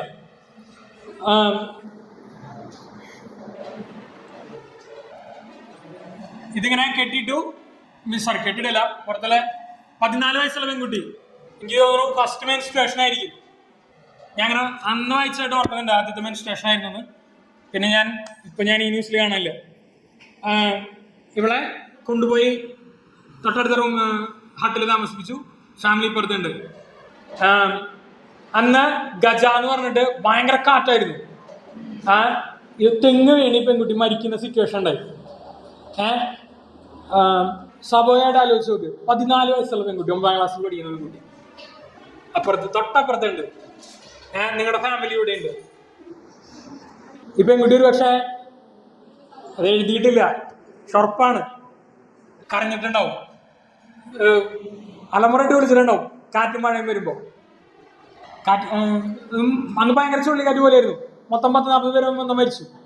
അതിലൊരാൾ ഈ പെൺകുട്ടിയാണ്. ഈ പെൺകുട്ടിയുടെ തൊട്ടപ്പുറത്ത് വീട്ടിലുണ്ടായവർ രക്ഷപ്പെട്ടു.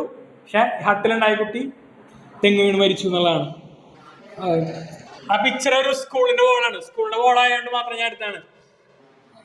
സ്കൂളിന്റെ വോളില് മെൻസ്ട്രേഷനെ കുറിച്ചുള്ള ഒരു പിക്ചർ ഇട്ടിരിക്കുന്നതാണ്.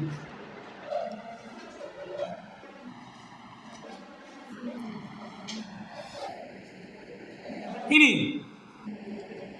നമ്മള് കുറെ റിലീജിയൻ്റെത് കണ്ടു. സത്യത്തിലെ റിലീജിയൻ എന്താ ഇഷ്യൂ? അടുത്ത സ്ലൈഡ് കുറച്ചും കൂടി കോൺട്രവേഴ്സിയലാണ്. നിങ്ങൾക്ക് ഞാൻ കോപ്പി പേസ്റ്റ് ചെയ്തിട്ട് എൻ്റെ കയ്യിൽ നിന്ന് ഒരു മിസ്റ്റേക്ക് വരണമെന്ന് വിചാരിച്ചിട്ടാണ് ഞാനത് സ്ക്രീൻഷോട്ട് അടിച്ചത്. ഇസ്ലാമിൽ കുറേ ഹദീസുകളുണ്ട് ഈ മുഹമ്മദിൻ്റെ ജീവിതമൊക്കെ പറയുന്നത്. പൊതുവെ അംഗീകരിക്കപ്പെട്ടുള്ളതാണ് സഹീഹ് അൽ ബുഖാരി എന്നുള്ള ഹദീസ്. അതിലുള്ളൊരു സാധനമാണ്. ഞാൻ sunna.com അങ്ങനെ സ്ക്രീൻഷോട്ട് അടിച്ചതാണ്. ഞാൻ എടുത്തെഴുതിയിട്ട് തെറ്റ് വരണമെന്ന് വിചാരിച്ചിട്ടാണ്. മുഹമ്മദ് ഐഷാനെ 6-ാം വയസ്സിലാണ് കല്യാണം കഴിക്കുന്നത്. 9-ാം വയസ്സിൽ കൺസ്യൂം ചെയ്തു. 8 വയസ്സുള്ള കുട്ടീനെ പീഡിപ്പിച്ചു എന്ന് പറഞ്ഞിട്ട് നമ്മുടെ ക്ലാസ്സിൽ ഗംഭീര ശബ്ദം ഒക്കെ ഞാൻ കണ്ടാണ്. 9 വയസ്സിൽ മുഹമ്മദ് ഒരു കുട്ടീനെ യൂസ് ചെയ്തു.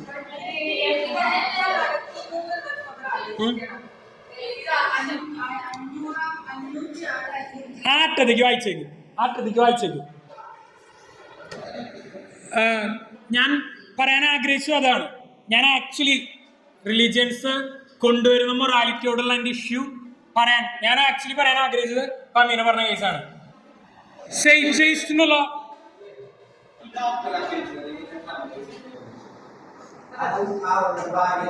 ഇവിടെ ബാലവിവാഹം ഉണ്ടായിരുന്നു. ആ നീ പറഞ്ഞോ എപ്പോഴാണ് കല്യാണം കഴിച്ചെന്ന് പറഞ്ഞോ 8 വയസ്സ്.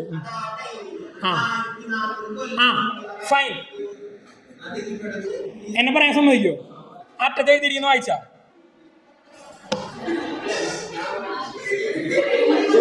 ആ ഇരിക്കി. ഇത് നിങ്ങളുടെ റിലീജിയനെ പറഞ്ഞു. ഞാൻ പറയുന്നത് തലച്ചോറ് വെച്ച് കേൾക്കുക. വേറെ ഇത് ഇമോഷണലായിട്ടൊന്നും നിങ്ങൾ എടുക്കേണ്ട ആവശ്യമില്ല. ഇവർക്ക് കൊടുക്കുന്നത് ഇവരെ സാധാരണഗതിയിൽ കുറ്റപ്പെടുത്താറില്ല. കാരണം എന്തുകൊണ്ടാണെന്ന് വെച്ചാൽ അത് കാലം എന്നുള്ള ഒരു സാധനം ഇതിൽ പരിഗണിക്കണം എന്നുള്ളതാണ്. കൺസെപ്റ്റ് ഓഫ് സെയ്റ്റ്ഗെയ്സ്റ്റ് എന്ന് പറയും.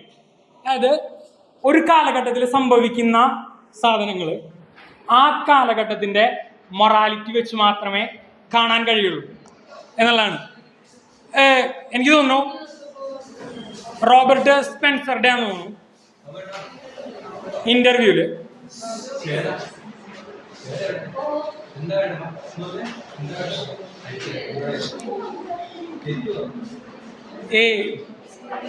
റോബർട്ട് സ്പെൻസറുടെ ആണെന്ന് തോന്നുന്നു ഇന്റർവ്യൂല് ഇസ്ലാമിക് സ്കോളേഴ്സിന്റെ സത്യസന്ധതയെ കുറിച്ച് ചോദിക്കുന്നുണ്ട്. മുഹമ്മദ് ഇങ്ങനെയൊക്കെ ചെയ്തു എന്നിട്ടും അതൊക്കെ സത്യസന്ധമായിട്ട് അവരെ എഴുതിയിരിക്കുന്നല്ലോ എന്നൊക്കെ ചോദിക്കുന്നുണ്ട്.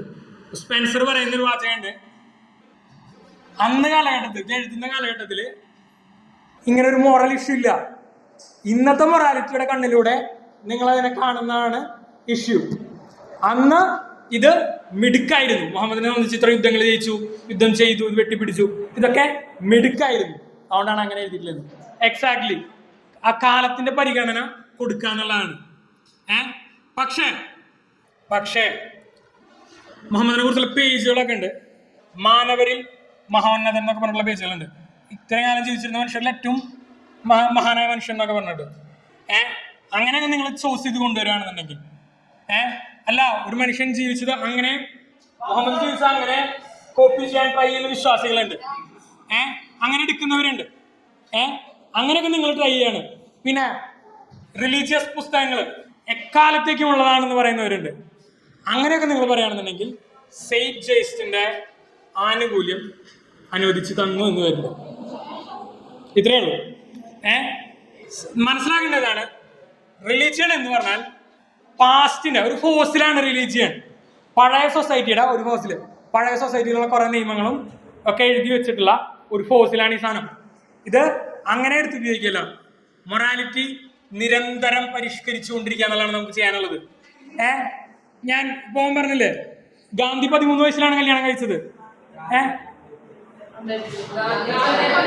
ഗാന്ധി 13 വയസ്സിലാണ് കല്യാണം കഴിച്ചത്. ഇതൊക്കെ കാലഘട്ടത്തിന്റെ ഇഷ്യൂസ് ആണ്. ഞാൻ പറഞ്ഞത് നമ്മൾ കണക്കാക്കേണ്ട ആവശ്യമില്ല. ഞാൻ പറഞ്ഞത് ഇത് കോപ്പി ചെയ്യാൻ നിൽക്കരുത്, അല്ലെങ്കിൽ ആരാധിക്കും, നിങ്ങളുടെ ഇഷ്ടം. ഞാൻ ഒന്നും പറയുന്നില്ല.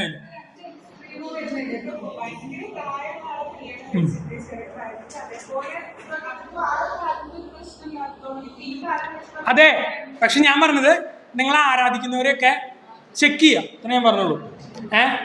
All the best. എനിക്ക് അതിൽ തർക്കമില്ല. പറഞ്ഞുകൊണ്ടിരുന്നത് കാലം നൽകുന്ന ആനുകൂല്യം എക്കാലത്തേക്കും എന്ന് പറയുന്ന സാധനങ്ങളിൽ കിട്ടില്ല. മനസ്സിലാക്കേണ്ടതാണ്. ഇപ്പോൾ ഖുറാനെ കുറിച്ച് പറയാറുള്ള തന്നെ എന്താണ്, Quran is an invitation to 7th century Arabia എന്നാണ് പറയാറ്.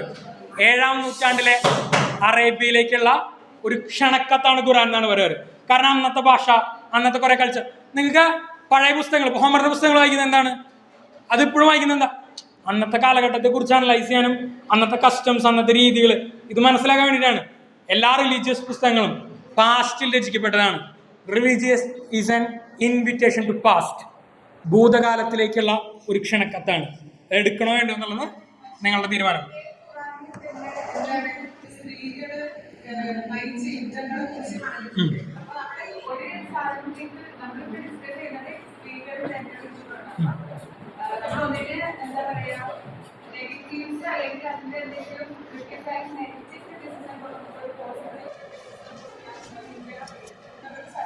ഇത് തട്ടൊക്കെ നിർബന്ധമായിട്ട് ഇടാൻ പറയുന്നുണ്ടോ, അല്ലെങ്കിൽ അതിന്റെ പേരിൽ ഇഷ്യൂസ് നടക്കും? ഞാൻ പറയുന്നത് ഈ നിയമങ്ങൾ അല്ലെങ്കിൽ ഈ വാചകങ്ങൾ നിരന്തരം എടുത്ത് ഉപയോഗിക്കപ്പെടുന്നുണ്ട്. അതായത് മറ്റൊന്നും ഞാൻ അങ്ങനെ കണ്ടിട്ടില്ല.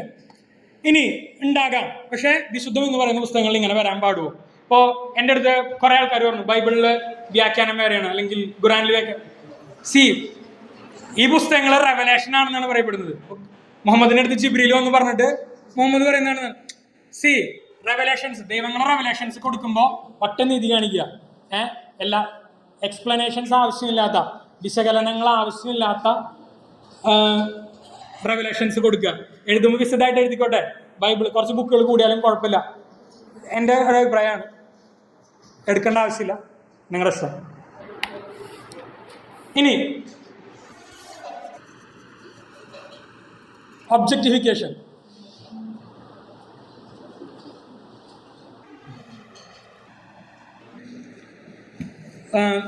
ഇതും ഇവരെങ്കിലും ഞാൻ വായിക്കണോ?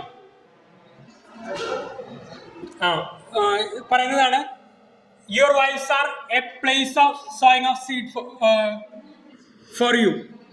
നിങ്ങളുടെ, എനിക്ക് മലയാളത്തിൽ പറയാൻ ബുദ്ധിമുട്ടുണ്ട്, ഞാൻ പറയണ്ടല്ലോ, വേണ്ട, ഞാൻ മലയാളം പറയുന്നില്ല, നിങ്ങൾ വായിച്ചേക്കൂ. ഇതെന്താ പച്ചയ്ക്കുള്ള ഒബ്ജക്റ്റിഫിക്കേഷനാണ്. എൻ്റെ അഭിപ്രായത്തിൽ പച്ച ഒബ്ജക്റ്റിഫിക്കേഷനാണ്. ഇനി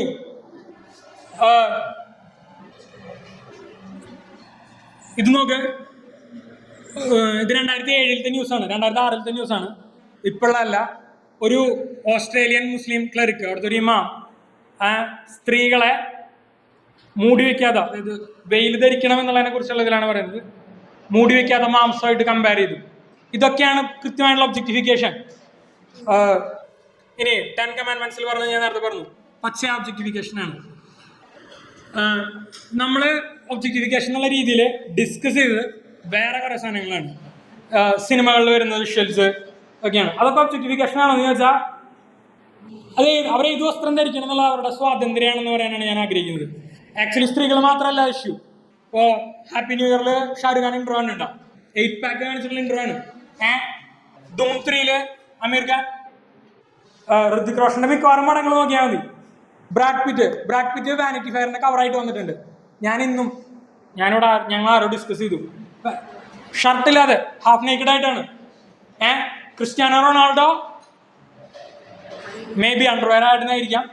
അങ്ങനെ അത് മാത്രമായിട്ട് പോസ്റ്റ് ചെയ്യുന്ന എത്ര വീഡിയോസ് ഉണ്ട്. ഇനി കഴിഞ്ഞ ദിവസം മെയിൽസിന്റെ എന്തോ ഒരു ഇഷ്യൂ ആണ് ഞാൻ തോന്നുന്നു, ഓസ്കാർ വേദിയിൽ വളരെ നേക്കഡ് ആയിട്ട് അല്ലെങ്കിൽ റിവീലിംഗ് ആയിട്ടുള്ള ഡ്രസ്സ് ധരിച്ചുകൊണ്ട്, ഏതാണ്ട് കംപ്ലീറ്റ് നേക്കഡ് എന്നാണ് പറയുന്നത്, ജസ്റ്റ് ഒരു നൂടാന്ന് തോന്നുന്ന രീതിയിൽ എന്തോ ഡ്രസ്സ് ചെയ്തിട്ടുണ്ടായെന്ന് പറയുന്നു, ഫുൾ നേക്കഡ് അല്ലാന്ന്, പക്ഷെ ഡ്രസ്സ് ചെയ്യുന്നുണ്ട്. ഇത് 2 സൈഡിലുണ്ട്. ഇത് പലപ്പോഴും പബ്ലിസിറ്റി സ്റ്റണ്ടാണ്. ഇങ്ങനെയുള്ള വിഷ്വൽസ് കാണുന്നത് നിങ്ങളുടെ ചോദനകൾ ഉത്തേജിപ്പിക്കും, നിങ്ങൾക്ക് കൂടുതൽ ആളുകൾ കാണും എന്നുള്ളതുകൊണ്ട് ഇത് ഉപയോഗിക്കുകയാണ് ചെയ്യുന്നതെന്നാണ് എനിക്ക് തോന്നിയിട്ടുള്ളത്. ഇത് ഇനി പറയുന്ന സെന്റൻസ് ഒരു ജനറൽ സ്റ്റേറ്റ്മെന്റ് ആണ്, നിങ്ങൾ എടുക്കണമെന്നില്ല, പക്ഷെ ഇങ്ങനെ പറയാറുണ്ട്. നിങ്ങൾ അവാർഡ് പെടാണെന്നുണ്ടെങ്കിൽ എത്ര പോസ്റ്റർ ഒട്ടിച്ചാലും ആളുകൾ കയറണമെന്നില്ല. പക്ഷേ നിങ്ങളൊരു സെക്സ് മൂവി കളിക്കുന്നുണ്ടെന്ന് എഴുതി ഒട്ടിക്കേണ്ട ആവശ്യമൊന്നുമില്ല, ഒരു ചെറിയ കുറിപ്പടി വെച്ചാൽ മതി, ആള് കയറിക്കോളും എന്ന് പറയാറുണ്ട്.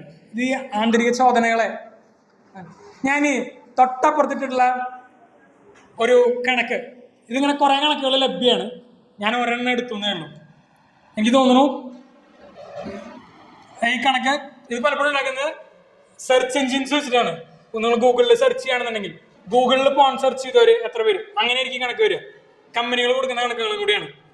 ഇത് ഗൂഗിളിൻ്റെ ആണോ എനിക്ക് അറിയില്ല, പക്ഷെ ഞാൻ എടുത്തിട്ടുള്ളത് നോക്ക്.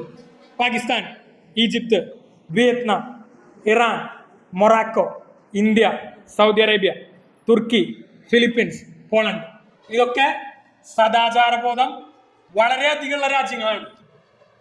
ഇന്ത്യയുടെ സ്ഥാനത്താണ്. ഇന്ത്യയിൽ പിന്നെ സെർച്ചുകൾ കൂടെ വേറൊരു റീസൺ ഉണ്ട്, നമുക്ക് പോപ്പുലേഷൻ വളരെ അധികമാണ്. സോറി, ജനറൽ സ്റ്റേറ്റ്മെന്റ് ആണ് ഞാൻ പറഞ്ഞത്. ഇന്ത്യയിലൊക്കെ എന്താ സദാചാരബോധം? നിങ്ങൾ ഫെബ്രുവരി 14 നിങ്ങൾ ഏതെങ്കിലും പാർക്കിൽ ഒരു സെക്കൻഡ് ആകുമ്പോൾ പോയിരിക്കുകയാണെങ്കിൽ നിങ്ങളെ കേരളത്തിൽ കുറവായിരിക്കും, നോർത്ത് ഇന്ത്യയിലൊക്കെ അടിച്ചു പിടിപ്പിക്കും. ഈ പറഞ്ഞ സദാചാരം എന്ന് പറഞ്ഞാൽ നല്ല ആചാരം എന്നാണ്, പക്ഷെ നമ്മൾ ഉദ്ദേശിക്കുന്നതല്ല ഇവിടെ. സോ കോൾഡ് മോറൽ പോലീസിങ്ങിനെയാണ് ഞാൻ ഉദ്ദേശിക്കുന്നത്.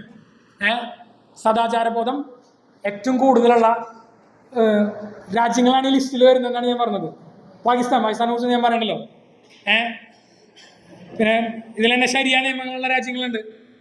സൗദി നോക്കുക. ഇനി ഇത് ഇപ്പോഴുള്ള പ്രസന്റ് ഇഷ്യൂ ഒന്നുമല്ല. ഞാൻ വുമൺ സഫ്രേജ്, വുമൺസിന്റെ വോട്ടവകാശം, ഇത് ചുമ്മാ പറയണമെന്ന് എനിക്ക് തോന്നി. ഇതൊരു നാഴികക്കല്ലാണ്. ഓരോ രാജ്യത്തും എപ്പോഴൊക്കെ അവർ വോട്ടവകാശം നേടി എന്നുള്ളതിനെ കുറിച്ചിട്ടാണ്. ഞാൻ ഒരു വെബ്സൈറ്റിൽ കണ്ടത്, ഞാൻ അങ്ങനെ കോപ്പി പേസ്റ്റ് ചെയ്തതാണ്. എൻ്റെ ഒതൻറ്റിസിറ്റി ഞാൻ ചെക്ക് ചെയ്തിട്ടില്ല. ഞാനതൊരു ഷോർട്ട് ടൈമിൽ സെറ്റ് ചെയ്ത സ്ലൈഡാണ്. ഹിസ്റ്റോറിക്കലി സ്പീക്കിംഗ്, ഞാൻ വായിക്കുന്നില്ല, വായിച്ചോ, ഞാൻ പറഞ്ഞേക്കാം. ഒരുവിധ എല്ലാ രാജ്യങ്ങളിലും ഇന്ന് വുമൺസിന് വോട്ടവകാശം ഉണ്ട്. വോട്ടവകാശം കിട്ടുക ആദ്യത്തെ അവകാശം എന്നാണ് ഈ സാധനത്തിന് പറയുക. കാരണം എന്താ പറയുക, വോട്ടവകാശം കിട്ടിക്കഴിഞ്ഞാൽ പിന്നെ നിങ്ങളുടെ വോട്ട് വിൻ ചെയ്യണം.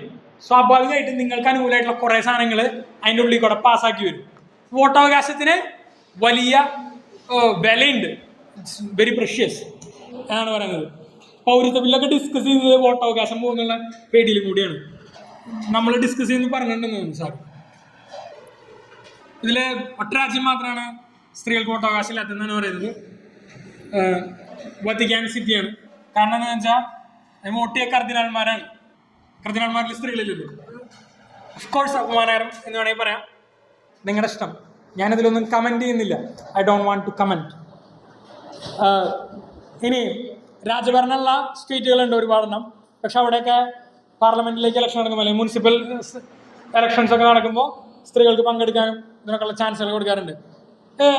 ശ്രദ്ധിച്ചാൽ ആദ്യമായിട്ട് ഫീമെയിൽ ലാൻഡ് ഓണേഴ്സൊക്കെ വോട്ട് ചെയ്ത് തുടങ്ങുന്ന ഒരു ടൈം 1689 നോക്ക്, മനുഷ്യനുണ്ടായിട്ട് എത്രയോ കാലമായി.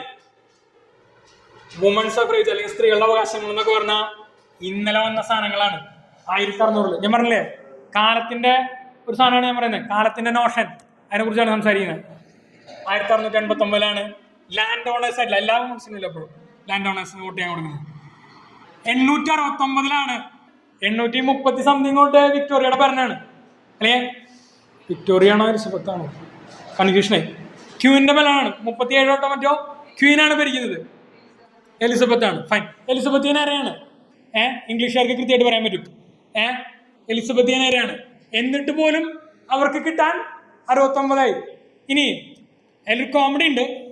1832 ഇംഗ്ലണ്ടില് സ്ത്രീകൾക്ക് ഉണ്ടായിരുന്ന വോട്ടവകാശം എടുത്ത് കളഞ്ഞു. അങ്ങനെ ഒരു സംഭവം കൂടിയുണ്ട്.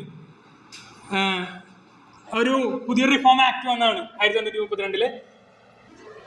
വിക്ടോറിയയാണല്ലോ, വിക്ടോറിയൻ ആരെയാണ് എടുത്തു കളഞ്ഞു.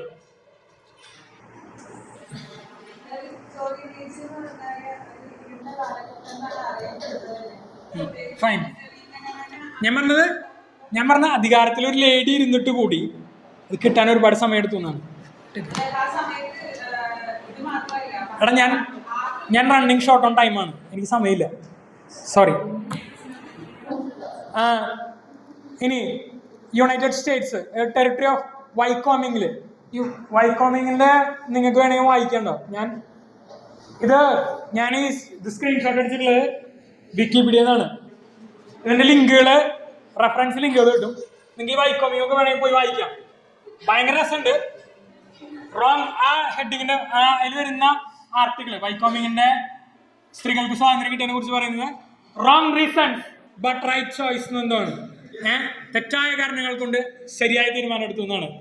വൈക്കോമിൽ ഇവർക്ക് വോട്ടവകാശം കൊടുക്കുന്നത് എന്തുകൊണ്ടാണെന്ന് അറിയോ? ബ്ലാക്സിന് കൊടുക്കുന്നു. ബ്ലാക്സിന് അതിനെ ഒപ്പോസ് ചെയ്യാൻ വേണ്ടിയിട്ടാണ് അവിടെയുള്ള അന്നത്തെ ഡെമോക്രാറ്റ്സ് ഇത് ചെയ്യുന്നത്. നിങ്ങൾക്ക് വേണമെങ്കിൽ വായിക്കാം, എനിക്ക് സമയമില്ല, ഞാൻ പറയുന്നില്ല.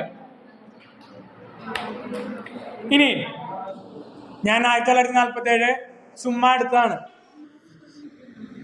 ഇന്ത്യ എപ്പോഴാണ് കിട്ടുന്നത്? 1947 എസ്റ്റാബ്ലിഷ്മെന്റ് ഓഫ് സ്റ്റേറ്റ്. രാജ്യം തുടങ്ങുമ്പോൾ നിങ്ങൾക്ക് സ്വാതന്ത്ര്യം അടിച്ചു കിട്ടുകയാണ്, അല്ലെങ്കിൽ വോട്ടവകാശം അടിച്ചു കിട്ടുകയാണ്. നമ്മുടെ രാജ്യത്തെ സ്ത്രീകൾക്ക് വേണ്ടി വലിയ കാര്യമായിട്ട് ഫൈറ്റ് ചെയ്യേണ്ടിയൊന്നും വന്നിട്ടില്ല. ബ്രിട്ടീഷുകാരുടെ കാലത്ത് സ്ത്രീകൾക്ക് വേണ്ടി എന്നുള്ള ഫൈറ്റുകളില്ല എപ്പോഴും, അല്ലെങ്കിൽ വളരെ വീക്കാണ്. പഠിച്ച ഹിസ്റ്ററികളിൽ ഓർക്കുന്നില്ല. അങ്ങനെയാണ് നമുക്കെപ്പോഴും ആദ്യത്തെ സ്ഥലത്ത് ഇംപ്ലിമെന്റ് ചെയ്യാൻ അവര് രക്തം ചൊരിഞ്ഞുകൊണ്ടായിരിക്കും അത് നേടിയെടുത്തിട്ടുണ്ടാവുക. പിന്നീട് സിവിലൈസ്ഡ് ആവുന്നതനുസരിച്ചിട്ട് നമ്മൾ ബാക്കിയുള്ളവരെ കോപ്പി ചെയ്യും. അവർക്ക് അത്ര ബുദ്ധിമുട്ട് വരുന്നില്ല. ഇപ്പോഴും അങ്ങനെ ഒരു ഭാഗ്യമുണ്ട്. നമ്മളൊരു തരത്തിൽ ഭാഗ്യം ചെയ്തവരാണ്. ഞാനിപ്പോഴും എന്നോട് ഇങ്ങനെ നമ്മുടെ ഏറ്റവും കൂടുതൽ നമ്മളെ ബാധിക്കുന്ന, നമ്മളെ എഫക്ട് ചെയ്യുന്ന ഇയർ ഏതാണെന്ന് ചോദിക്കുമ്പോൾ, ഞാൻ ജനിച്ചു കഴിഞ്ഞിട്ട് ഞാൻ തീരുമാനങ്ങളെടുത്ത ഇയറിനെ കുറിച്ചിട്ടായിരിക്കും പലപ്പോഴും ചോദിക്കുക. പക്ഷേ എൻ്റെ അഭിപ്രായത്തിൽ 1947 ആയിരിക്കും, സ്വാതന്ത്ര്യം കിട്ടിയ വർഷമായിരിക്കും. പാകിസ്ഥാനും അവരോടൊപ്പം തന്നെ കിട്ടി എന്നുള്ളതാണ്. ഒന്ന് നമ്മുടെ മാതൃരാജ്യത്ത് അതുണ്ട് എന്നുള്ളതാണ്. മീൻസ് ബ്രിട്ടനിലുണ്ട്, ബ്രിട്ടന്റെ മൊറാലിറ്റി. പിന്നെ കുറെ സാധനങ്ങൾ പഠിച്ചിട്ടാണ് ഉണ്ടാക്കുന്നത്, കോപ്പി ചെയ്യുന്നതാണ് പലരും. ഇനി ഇത് 21st സെഞ്ച്വറി 21ാം നൂറ്റാണ്ടില് സ്ത്രീകൾ വോട്ട് ചെയ്യാൻ തുടങ്ങിയ രാജ്യങ്ങളാണ് ഈ കാണിച്ചിരിക്കുന്നത്. ആ രാജ്യങ്ങൾ ചുമ്മാ ഒന്ന് നോക്കിയേക്കുക. Afghanistan, Oman, Kuwait, United Arab Emirates, UAE. അവിടെയൊക്കെ രാജഭരണമാണ്. പക്ഷേ ഈ പറഞ്ഞ പോലെ അവിടെയുള്ള മുനിസിപ്പൽ ഇലക്ഷനിലേക്കൊക്കെ വോട്ട് ചെയ്യാൻ അവകാശം കൊടുത്തിട്ടുണ്ട്. 2015 സൗദി അറേബ്യ സ്ത്രീകൾ ഡ്രൈവ് ചെയ്യാൻ തുടങ്ങിയത് സൗദി അറേബ്യയിൽ 2019 തോന്നുന്നു. നിങ്ങൾ ഓർക്കുന്നല്ലോ ആ നിയമം വന്നത്. ഇനി 2001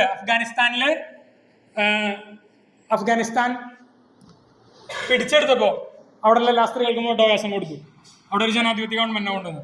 താലിബാൻ തിരിച്ച് അഫ്ഗാനിസ്ഥാൻ അക്വയർ ചെയ്ത സമയത്ത് അവരെന്ത് ചെയ്തു? പെർമനന്റ് ആയിട്ടുള്ള വോട്ടവകാശം ടെമ്പററി ആയിട്ട് കുറെ ലിമിറ്റഡ് അവകാശങ്ങൾ കൊടുത്തു. ഞാൻ പറയാൻ ഉദ്ദേശിക്കുന്നതാണ്, ഈ രാജ്യങ്ങളുടെ കോമൺ എന്താണെന്ന് നോക്കുകയാണെന്നുണ്ടെങ്കിൽ, എൻ്റെ അഭിപ്രായം കേട്ടോ, ആരും എടുക്കണമെന്നില്ല, മതം തിന്ന് ജീവിക്കുന്ന രാജ്യങ്ങളാണ്. നിങ്ങൾ എത്രത്തോളം ബുക്കിൽ നിന്ന് അകന്നു വരുന്നോ അത്രത്തോളം നിങ്ങൾ സിവിലൈസ്ഡ് ആവും, നിങ്ങൾ സ്വയം പരിഷ്കരിക്കപ്പെടും. പക്ഷെ നിങ്ങൾ ഞാൻ പറഞ്ഞല്ലോ, പാസ്റ്റിന്റെ ഇതാണത്. പഴയ മൂല്യങ്ങൾ കയ്യിൽ പിടിച്ച് ജീവിക്കാൻ തീരുമാനിക്കുകയാണെന്നുണ്ടെങ്കിൽ ഒരുപക്ഷെ നടന്നൊന്നും വരില്ല. ഇനി sexual violence encouraged by community. ഈ കാണുന്നത് സെക്ഷൽ വയലൻസ്, ഞാൻ റേപ്പിനെ കുറിച്ച് അങ്ങനെ സംസാരിക്കുന്നില്ല. റേപ്പ് അങ്ങോട്ടും ഇങ്ങോട്ടും നടക്കാറുണ്ട്. ഞാൻ മെയിൽസിന്റെ അവകാശങ്ങൾ പറയുകയാണെന്നുണ്ടെങ്കിൽ എന്തായാലും ഞാനത് സംസാരിക്കും. കാരണം ഇന്ത്യ രാജ്യത്തെ നിയമം അനുസരിച്ചിട്ട് ഇപ്പൊ പുതിയ ഞാൻ ഇപ്പോൾ വന്ന സംഹിത ചെക്ക് ചെയ്തു, ഭാരതീയ ന്യായ സംഹിത ഇപ്പോൾ വന്നത് ഞാൻ ചെക്ക് ചെയ്തു. IPC ഇപ്പോൾ ഇത് മാറി വന്നു, നിങ്ങൾ ശ്രദ്ധിച്ചിട്ടുണ്ടാവും. അതും അനുസരിച്ചിട്ട് എങ്ങനെയാന്ന് വെച്ചാൽ, റേപ്പ് പുരുഷനും സ്ത്രീക്കും റേപ്പ് ചെയ്യാം, പക്ഷെ സ്ത്രീയെ മാത്രമേ റേപ്പ് ചെയ്യാൻ പറ്റുള്ളൂ എന്നാണ്. ബോയ്സിനെ റേപ്പ് ചെയ്യാൻ പറ്റില്ല. ഒരു വലിയ ചോദ്യമാണ്. Sexual violence encourage second world വാറിലാണ് കാണുന്നത്. സെക്കൻഡ് വേൾഡ് വാറിൽ അവിടെ എഴുതിയിരിക്കുന്നത് ഈ 1.4 മില്യൺ എന്നൊക്കെ പറയുന്നത് എനിക്കറിയില്ല. ഞാൻ മുന്നേ പഠിച്ചിട്ടുള്ളത് 90,000 എന്നൊക്കെയാണ്.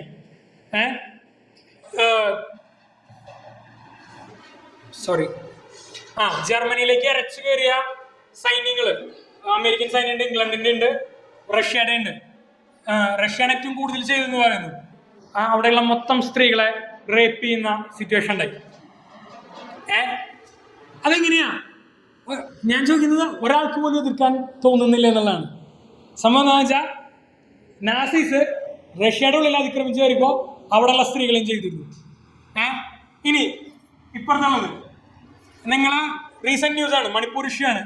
2 സ്ത്രീകളെ നെയ്ക്കഡായിട്ട് റോഡിലൂടെ നടത്തുകയും, അന്ന് വരെ സംഭവം തുടങ്ങിയിട്ട് മാസങ്ങളായിട്ട് മിണ്ടാണ്ടിരുന്ന മോഡിക്ക് ഉത്തരം മുട്ടി, മീൻസ് സംസാരിക്കേണ്ടി വന്നു. ഇതിനുശേഷം മോഡി സംസാരിച്ചു എന്നുള്ളതാണ്. മോഡി സംസാരിക്കുന്നതിനെ കുറിച്ച് നമ്മൾ ക്ലാസ്സിൽ ഒരിക്കൽ ഡിസ്കസ് ചെയ്തിരുന്നു. എന്തുകൊണ്ട് ഇത് ആലോചിക്കുക, എന്തുകൊണ്ടാണ് സ്ത്രീകൾ എപ്പോഴും ഇങ്ങനെയുള്ള കൊളാട്രൽ ഡാമേജ്, എവിടെ യുദ്ധം നടന്നാലും സ്ത്രീകളും കുട്ടികളും ഇങ്ങനെ കൊളാട്രൽ ഡാമേജിൽ ആദ്യം വരും? എന്തുകൊണ്ടാണ്? ഇപ്പോൾ ഞങ്ങൾ ഫിസിക്സ് ക്ലാസ്സിൽ ഡിസ്കസ് ചെയ്തിരുന്നു, ഈ പിള്ളേരെ പിടിച്ചുകൊണ്ട് വന്നല്ലോ, ഞാൻ റോട്ടിൽ കൂടെ നടത്തിക്കൊണ്ട് വന്നല്ലോ, ഈ എൻ്റെ വീഡിയോസ് ഉണ്ട്. ഈ ഈ പിള്ളേരുടെ ഇടയിൽ നിന്ന് പലരും കൊല്ലപ്പെട്ടു, 4-5 പേരുണ്ടായാലും ചിലർ രക്ഷപ്പെട്ടു. ഇവരോടൊക്കെ ചോദിക്കുമ്പോൾ ഇവർ പറയുന്നത് your woman do this to our woman, sorry your man do this to our woman, so we do to you എന്നാണ്. നിങ്ങളുടെ ആളുകൾ ഞങ്ങളുടെ സ്ത്രീകളോട് ഇങ്ങനെ ചെയ്തു, അതുകൊണ്ട് ഞങ്ങൾ നിങ്ങളോട് ചെയ്യുന്നു എന്നാണ് പറയുന്നത്. എന്തുകൊണ്ടാണ്? ഒരു കലാപം ഉണ്ടാകുമ്പോൾ ഏറ്റവും ആദ്യം സ്ത്രീകൾ അറ്റാക്ക് ചെയ്യാണ്. എന്താണെന്ന് വെച്ചാൽ ഇനി സെയിം സംഭവിച്ചിട്ടുണ്ട്. ഒക്ടോബർ 7, കഴിഞ്ഞ ഒക്ടോബർ 7 ഹമാസ് ഇസ്രായേലിന് നടത്തിയ ആക്രമണം. ഒരുപാട് ആൾക്കാർ വന്ന് അറ്റാക്ക് ചെയ്യാണ്, ഒരുപാട് പേരെ റേപ്പ് ചെയ്തിട്ടുണ്ട്. 2-3 ദിവസത്തെ കുറച്ച് ദിവസം മുന്നുള്ള ന്യൂസ് എടുത്താൽ നിങ്ങൾക്ക് കിട്ടും. UN സെക്ഷൽ വയലൻസ് നടന്നു എന്നുള്ളതിൻ്റെ തെളിവുകൾ ശേഖരിച്ചു എന്ന് പറഞ്ഞിട്ട് കുറച്ച് ദിവസം മുന്നുള്ള ന്യൂസ്. എനിക്ക് ഓർമ്മയുണ്ടായില്ല ആ ന്യൂസ്, ഞാൻ വായിച്ചിട്ടുണ്ടായി. ഞാനത് സ്ലൈഡിലിട്ടാണ്. സംഭവം എന്താ അറിയോ, സ്ത്രീകളെ അപമാനിച്ചു കഴിഞ്ഞാൽ മൊത്തം ആ സൊസൈറ്റീനെ ഡിനൗൺസ് ചെയ്തു എന്നാണ്. മൊത്തം സൊസൈറ്റീനെ പെട്ടെന്ന് കൊള്ളും. നിങ്ങളൊരു സ്ത്രീകളെ സ്വത്തായിട്ട് കാണുന്നതിൻ്റെ ഒരു ഇഷ്യൂ കൂടിയാണത്. പക്ഷേ റേപ്പ് എന്ന് പറഞ്ഞാൽ നമ്മുടെ രാജ്യത്തൊക്കെ ഭയങ്കര ഇഷ്യൂ ആണ്, ഭയങ്കര ട്രോമയാണ്. ഞാൻ കഴിഞ്ഞ ദിവസം ഗേൾ ചൈൽഡ്സ് നമ്മളോടൊരു ന്യൂസ് എഴുതി വയ്ക്കാൻ പറഞ്ഞിട്ടുണ്ട് ജനറൽ. അതിൽ ഞാനൊരു ന്യൂസ് എഴുതിയിട്ടുണ്ട്, എവിടെയാണെന്ന് എനിക്ക് ഓർമ്മയില്ല. ജിന്ദ് എന്നുള്ള പട്ടണത്തിലാന്ന് തോന്നുന്നു. ഒരു പ്രിൻസിപ്പള് എന്നെതിരെ 15 പെൺകുട്ടികള് സെക്ഷലി അബ്യൂസ് ചെയ്തു എന്ന് പറഞ്ഞ കംപ്ലൈൻറ്റ് കൊടുത്തു. എന്നിട്ട് ഇയാളെ അറസ്റ്റ് ചെയ്ത് കഴിഞ്ഞിട്ട് ഒപ്പം അപ്പോൾ ന്യൂസ് പറയുന്നതാണ് ആ സ്കൂളിലെ ടീച്ചേഴ്സും പിള്ളേരൊക്കെ വല്ലാത്ത ട്രോമ അനുഭവിക്കുന്നു എന്നാണ്. അങ്ങനെയാണ് സ്ത്രീകളെ, ഇങ്ങനെ ഒരു ബേസിക് ഇഷ്യൂ ഉണ്ട്. സ്ത്രീകളെ എന്തെങ്കിലും ചെയ്തു കഴിഞ്ഞാൽ സ്ത്രീകളെ മൊത്തം സൊസൈറ്റീനെ അപമാനിക്കുന്നതാണ്. ഇനി അങ്ങനെ ഒരു സ്റ്റേറ്റ്മെന്റ് വന്നിരുന്നു മണിപ്പൂർ ഇഷ്യൂല്. അന്ന് പ്രതികരിച്ച DY ചന്ദ്രചൂഡ് അന്ന് പറഞ്ഞിരുന്നു, നമ്മളുടെ ഭരണഘടനയെ അപമാനിക്കുന്ന സംഭവമാണ് ഉണ്ടായത്. ഗവൺമെന്റ് എന്തെങ്കിലും ചെയ്യണം, ഇല്ലെങ്കിൽ ഞങ്ങൾ ഇടപെടുന്നതാണ് പറഞ്ഞത്. അങ്ങനെയാണ് ഗവൺമെന്റ് ഇടപെടുന്നത്. ഗവൺമെന്റിന് ഒരു ഓപ്ഷൻ ഇല്ല. സുപ്രീം കോടതിയിൽ നിന്ന് പറയാണ്, DY ചന്ദ്രചൂഡ് പറയാണ്, കോൺസ്റ്റിറ്റ്യൂഷൻ സ്ത്രീകളെ സ്വത്തായിട്ട് കാണുന്ന എൻ്റെ ഒരു വിഷയമാണ്. ഇതിനെ മൊത്തത്തിൽ എങ്ങനെ അപ്രോച്ച് ചെയ്യണം ഞാൻ ചോദിക്കുന്നത്, എനിക്ക് പറയാൻ ബുദ്ധിമുട്ടുണ്ട്, പക്ഷെ ഞാൻ പറയാണ്. റേപ്പ് അത്ര വലിയ ഇഷ്യൂ ആയിട്ട് കാണണം. മീൻസ് നിങ്ങൾക്ക് ഇതിന് നേരെ നടക്കുന്ന അക്രമമാണ്, പക്ഷേ വിക്ടിം അത്ര ഇഷ്യൂ ആയിട്ട് കാണണമെന്നാണ് ഞാൻ ചോദിക്കുന്നത്.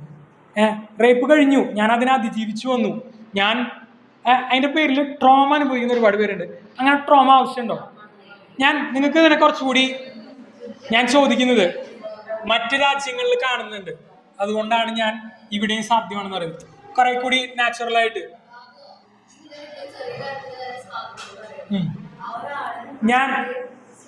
ഞാനത് കോമൺ ആയിട്ട് കാണുന്നു. ഈ ചെയ്തവരെ വെറുതെ വിടണമെന്നല്ല പറയുന്നത്, വിക്ടിം അനുഭവിക്കുന്ന ടോർച്ചറിനെ കുറിച്ചിട്ടാണ് ഞാൻ പറയുന്നത്. സൊസൈറ്റിയുടെ മൊറാലിറ്റിനെ കുറിച്ചിട്ടാണ് ഞാൻ പറയുന്നത്. നിക്ക് അതെ ഓക്കെ ഫൈൻ, ഞാൻ അംഗീകരിക്കുന്നു. ഇത് പറയാൻ എനിക്ക് തന്നെ ബുദ്ധിമുട്ടുണ്ട്. ഞാൻ തന്നെ ഒരുപാട് സ്ട്രെസ് എടുത്തിട്ടാണ് പറയുന്നത്. മെക്സിക്കൻ ഭാരതം എന്ന് പറഞ്ഞൊരു പടം ഉണ്ട്, ദുൽഖർ അഭിനയിച്ചിട്ടുള്ള ഒരു പടം. സോറി, മെക്സിക്കൻ ഭാരതം ഇല്ല. അപ്പോൾ CIA, സോറി ഫുൾ ഫോം പറയാ, കോമ്രേഡ് ഇൻ അമേരിക്ക. ഈ പടത്തില് ഇനി സെക്കൻഡ് ഹാഫ്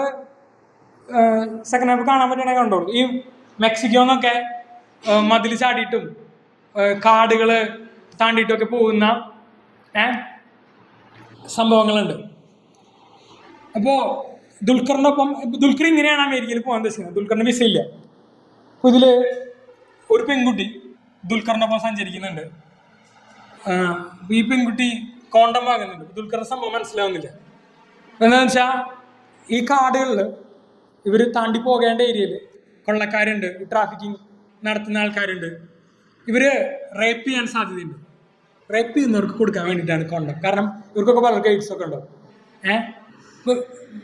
അവൾക്കറിയാം അവൾ റേപ്പ് ചെയ്യപ്പെടുന്നു, പക്ഷെ അവൾക്ക് പോയേ പറ്റൂ, അവളത് ചെയ്യാണ്. ഞാൻ പറയുന്നത് കുറച്ച് അധികമാണ് എനിക്കറിയാം, പക്ഷെ ലൈഫ് കൂടുതൽ പ്രധാനമാണെന്ന് എനിക്ക് തോന്നുന്നു. റേപ്പ് ഓർ ലൈഫ് എന്നൊരു സിറ്റുവേഷൻ വന്നാൽ ലൈഫ് ചൂസ് ചെയ്യാൻ കഴിയുമെങ്കിൽ ചെയ്യുക. എൻ്റെ അഭിപ്രായമാണ്, എടുക്കണമെന്നില്ല. റേപ്പ് നിങ്ങൾക്കൊന്നും നഷ്ടപ്പെടാനില്ല. നിങ്ങൾ ഒരു ഇമോഷണൽ ട്രോമ ഉണ്ടാവും, പക്ഷെ അതിജീവിച്ച് വന്നാൽ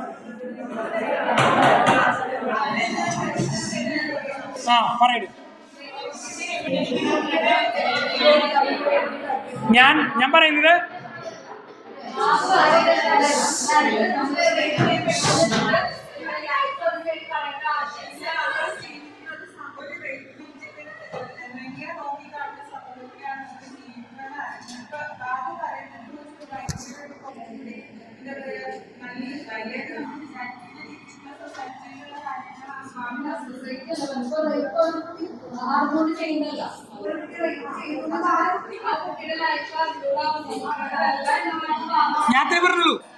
ഞാൻ പറയുന്നത്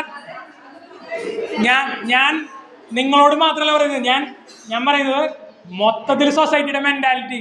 അവൾക്ക് എന്താ നഷ്ടപ്പെട്ടു അങ്ങനെ കാണേണ്ട ആവശ്യമില്ല. സൊസൈറ്റിയുടെ മൊത്തം മെന്റാലിറ്റി പരിഷ്കരിക്കണം എന്നാണ് ഞാൻ പറഞ്ഞത്.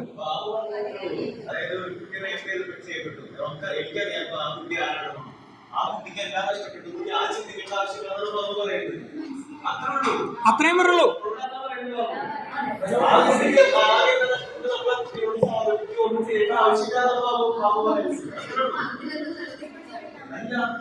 ഞാൻ പറഞ്ഞത് തിരിച്ചല്ല, ഞാൻ തന്നെയാണ് പറഞ്ഞത്. ഇനി ഇത് സോറി കേട്ടോ, ഞാൻ സ്ലൈഡ് സെറ്റ് ചെയ്യണതിനിടയിൽ എവിടെയോ അവിടെ മുകളിലൊരു ഫോട്ടോ കയറി വന്നു, സോറി. ഇത് ശബരിമല ഇഷ്യൂയാണ്. ഞാൻ പറയേണ്ട ആവശ്യമില്ലല്ലോ, നിങ്ങൾക്കറിയില്ലേ? സ്ത്രീകൾക്ക് ഞാൻ ഈ സേവ് ശബരിമല എന്നുള്ള മുദ്രാവാക്യം കേരളത്തിൻ്റെ മൊത്തം പ്രബുദ്ധതയാണ്, അല്ലെങ്കിൽ നമുക്കുണ്ട് എന്ന് പറയുന്ന എൻലൈറ്റൻമെന്റിനെ ചോദ്യം ചെയ്യുന്നതാണെന്നുള്ളതാണ്. നിങ്ങൾക്കൊരു അവകാശം തരികയാണ്, ഞങ്ങൾക്കിത് വേണ്ട എന്ന് പറഞ്ഞിട്ട്. കോമഡി എന്ന് വെച്ചാൽ ഇതിന്റെ പേര് പലപ്പോഴും നാമജപ സമരം അല്ലെങ്കിൽ മുറജപ സമരം എന്നൊക്കെയാണ്. അവിടെ എഴുതി വെച്ചിരിക്കുന്നു നോക്ക്, I am not an educated illiterate, save Sabarimala. Educated illiterate, അതാണ് അതിന്റെ ഹൈലൈറ്റ് വാക്ക്. ഞാൻ പറയണ്ടല്ലോ, അറിയാം, എൻ്റെ തൊണ്ട തന്നെ പറ്റി. ഭക്ഷണം കഴിക്കാൻ പോകണം, ഞാൻ അടുത്ത സ്ലൈഡിലേക്ക് പോകാം. ഇനി സതി പ്രിവെൻഷൻ ആക്ട്. സതി നിരോധിച്ച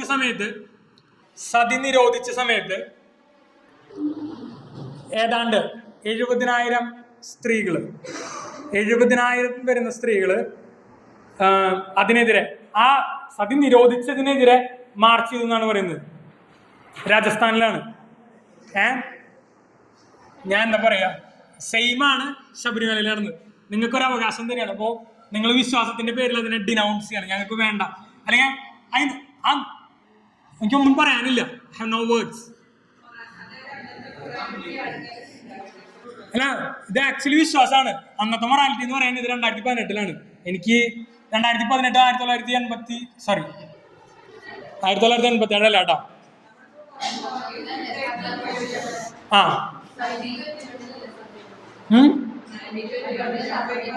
സോറി, ഞാൻ അടിച്ചത് തെറ്റിപ്പോയതാണ്. ഇനി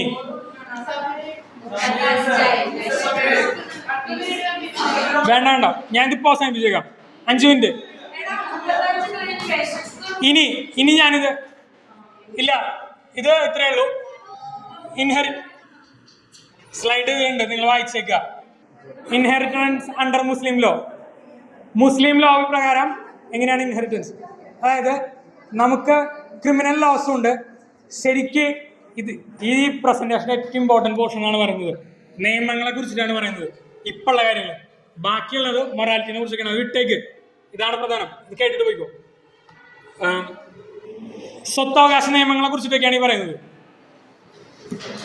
ഇതിൽ പറയുന്നത് നമുക്ക് ഒരുവിധം എല്ലാവർക്കും എല്ലാ നിയമങ്ങളും ഒരുപോലെയാണ്.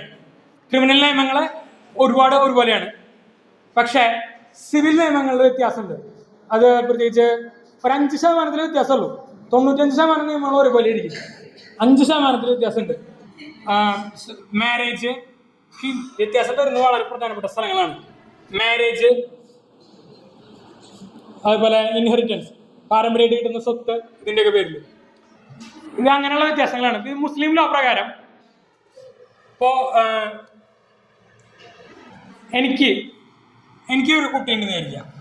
ഞാൻ മരിച്ചു കഴിഞ്ഞാൽ എൻ്റെ മൊത്തം സ്വത്ത്, ഒറ്റ പെൺകുട്ടിയുള്ളൂ, എൻ്റെ മൊത്തം സ്വത്ത് അവന് കിട്ടും. ഇനി ഞാൻ മുസ്ലിമാണെന്ന് വിചാരിക്കാം, എനിക്കൊരു ആൺകുട്ടി ഉണ്ട്, ഞാൻ മരിച്ചു കഴിഞ്ഞാൽ സ്വത്ത് കിട്ടും, കുഴപ്പമില്ല. പക്ഷേ പെൺകുട്ടിയാണെന്നുണ്ടെങ്കിൽ പകുതി സ്വത്ത് കിട്ടും. കാരണമുണ്ട്, അതിലൊരുപാട് ഷാരകൾ വരുന്നുണ്ട്. ഞാൻ പറയുന്നത്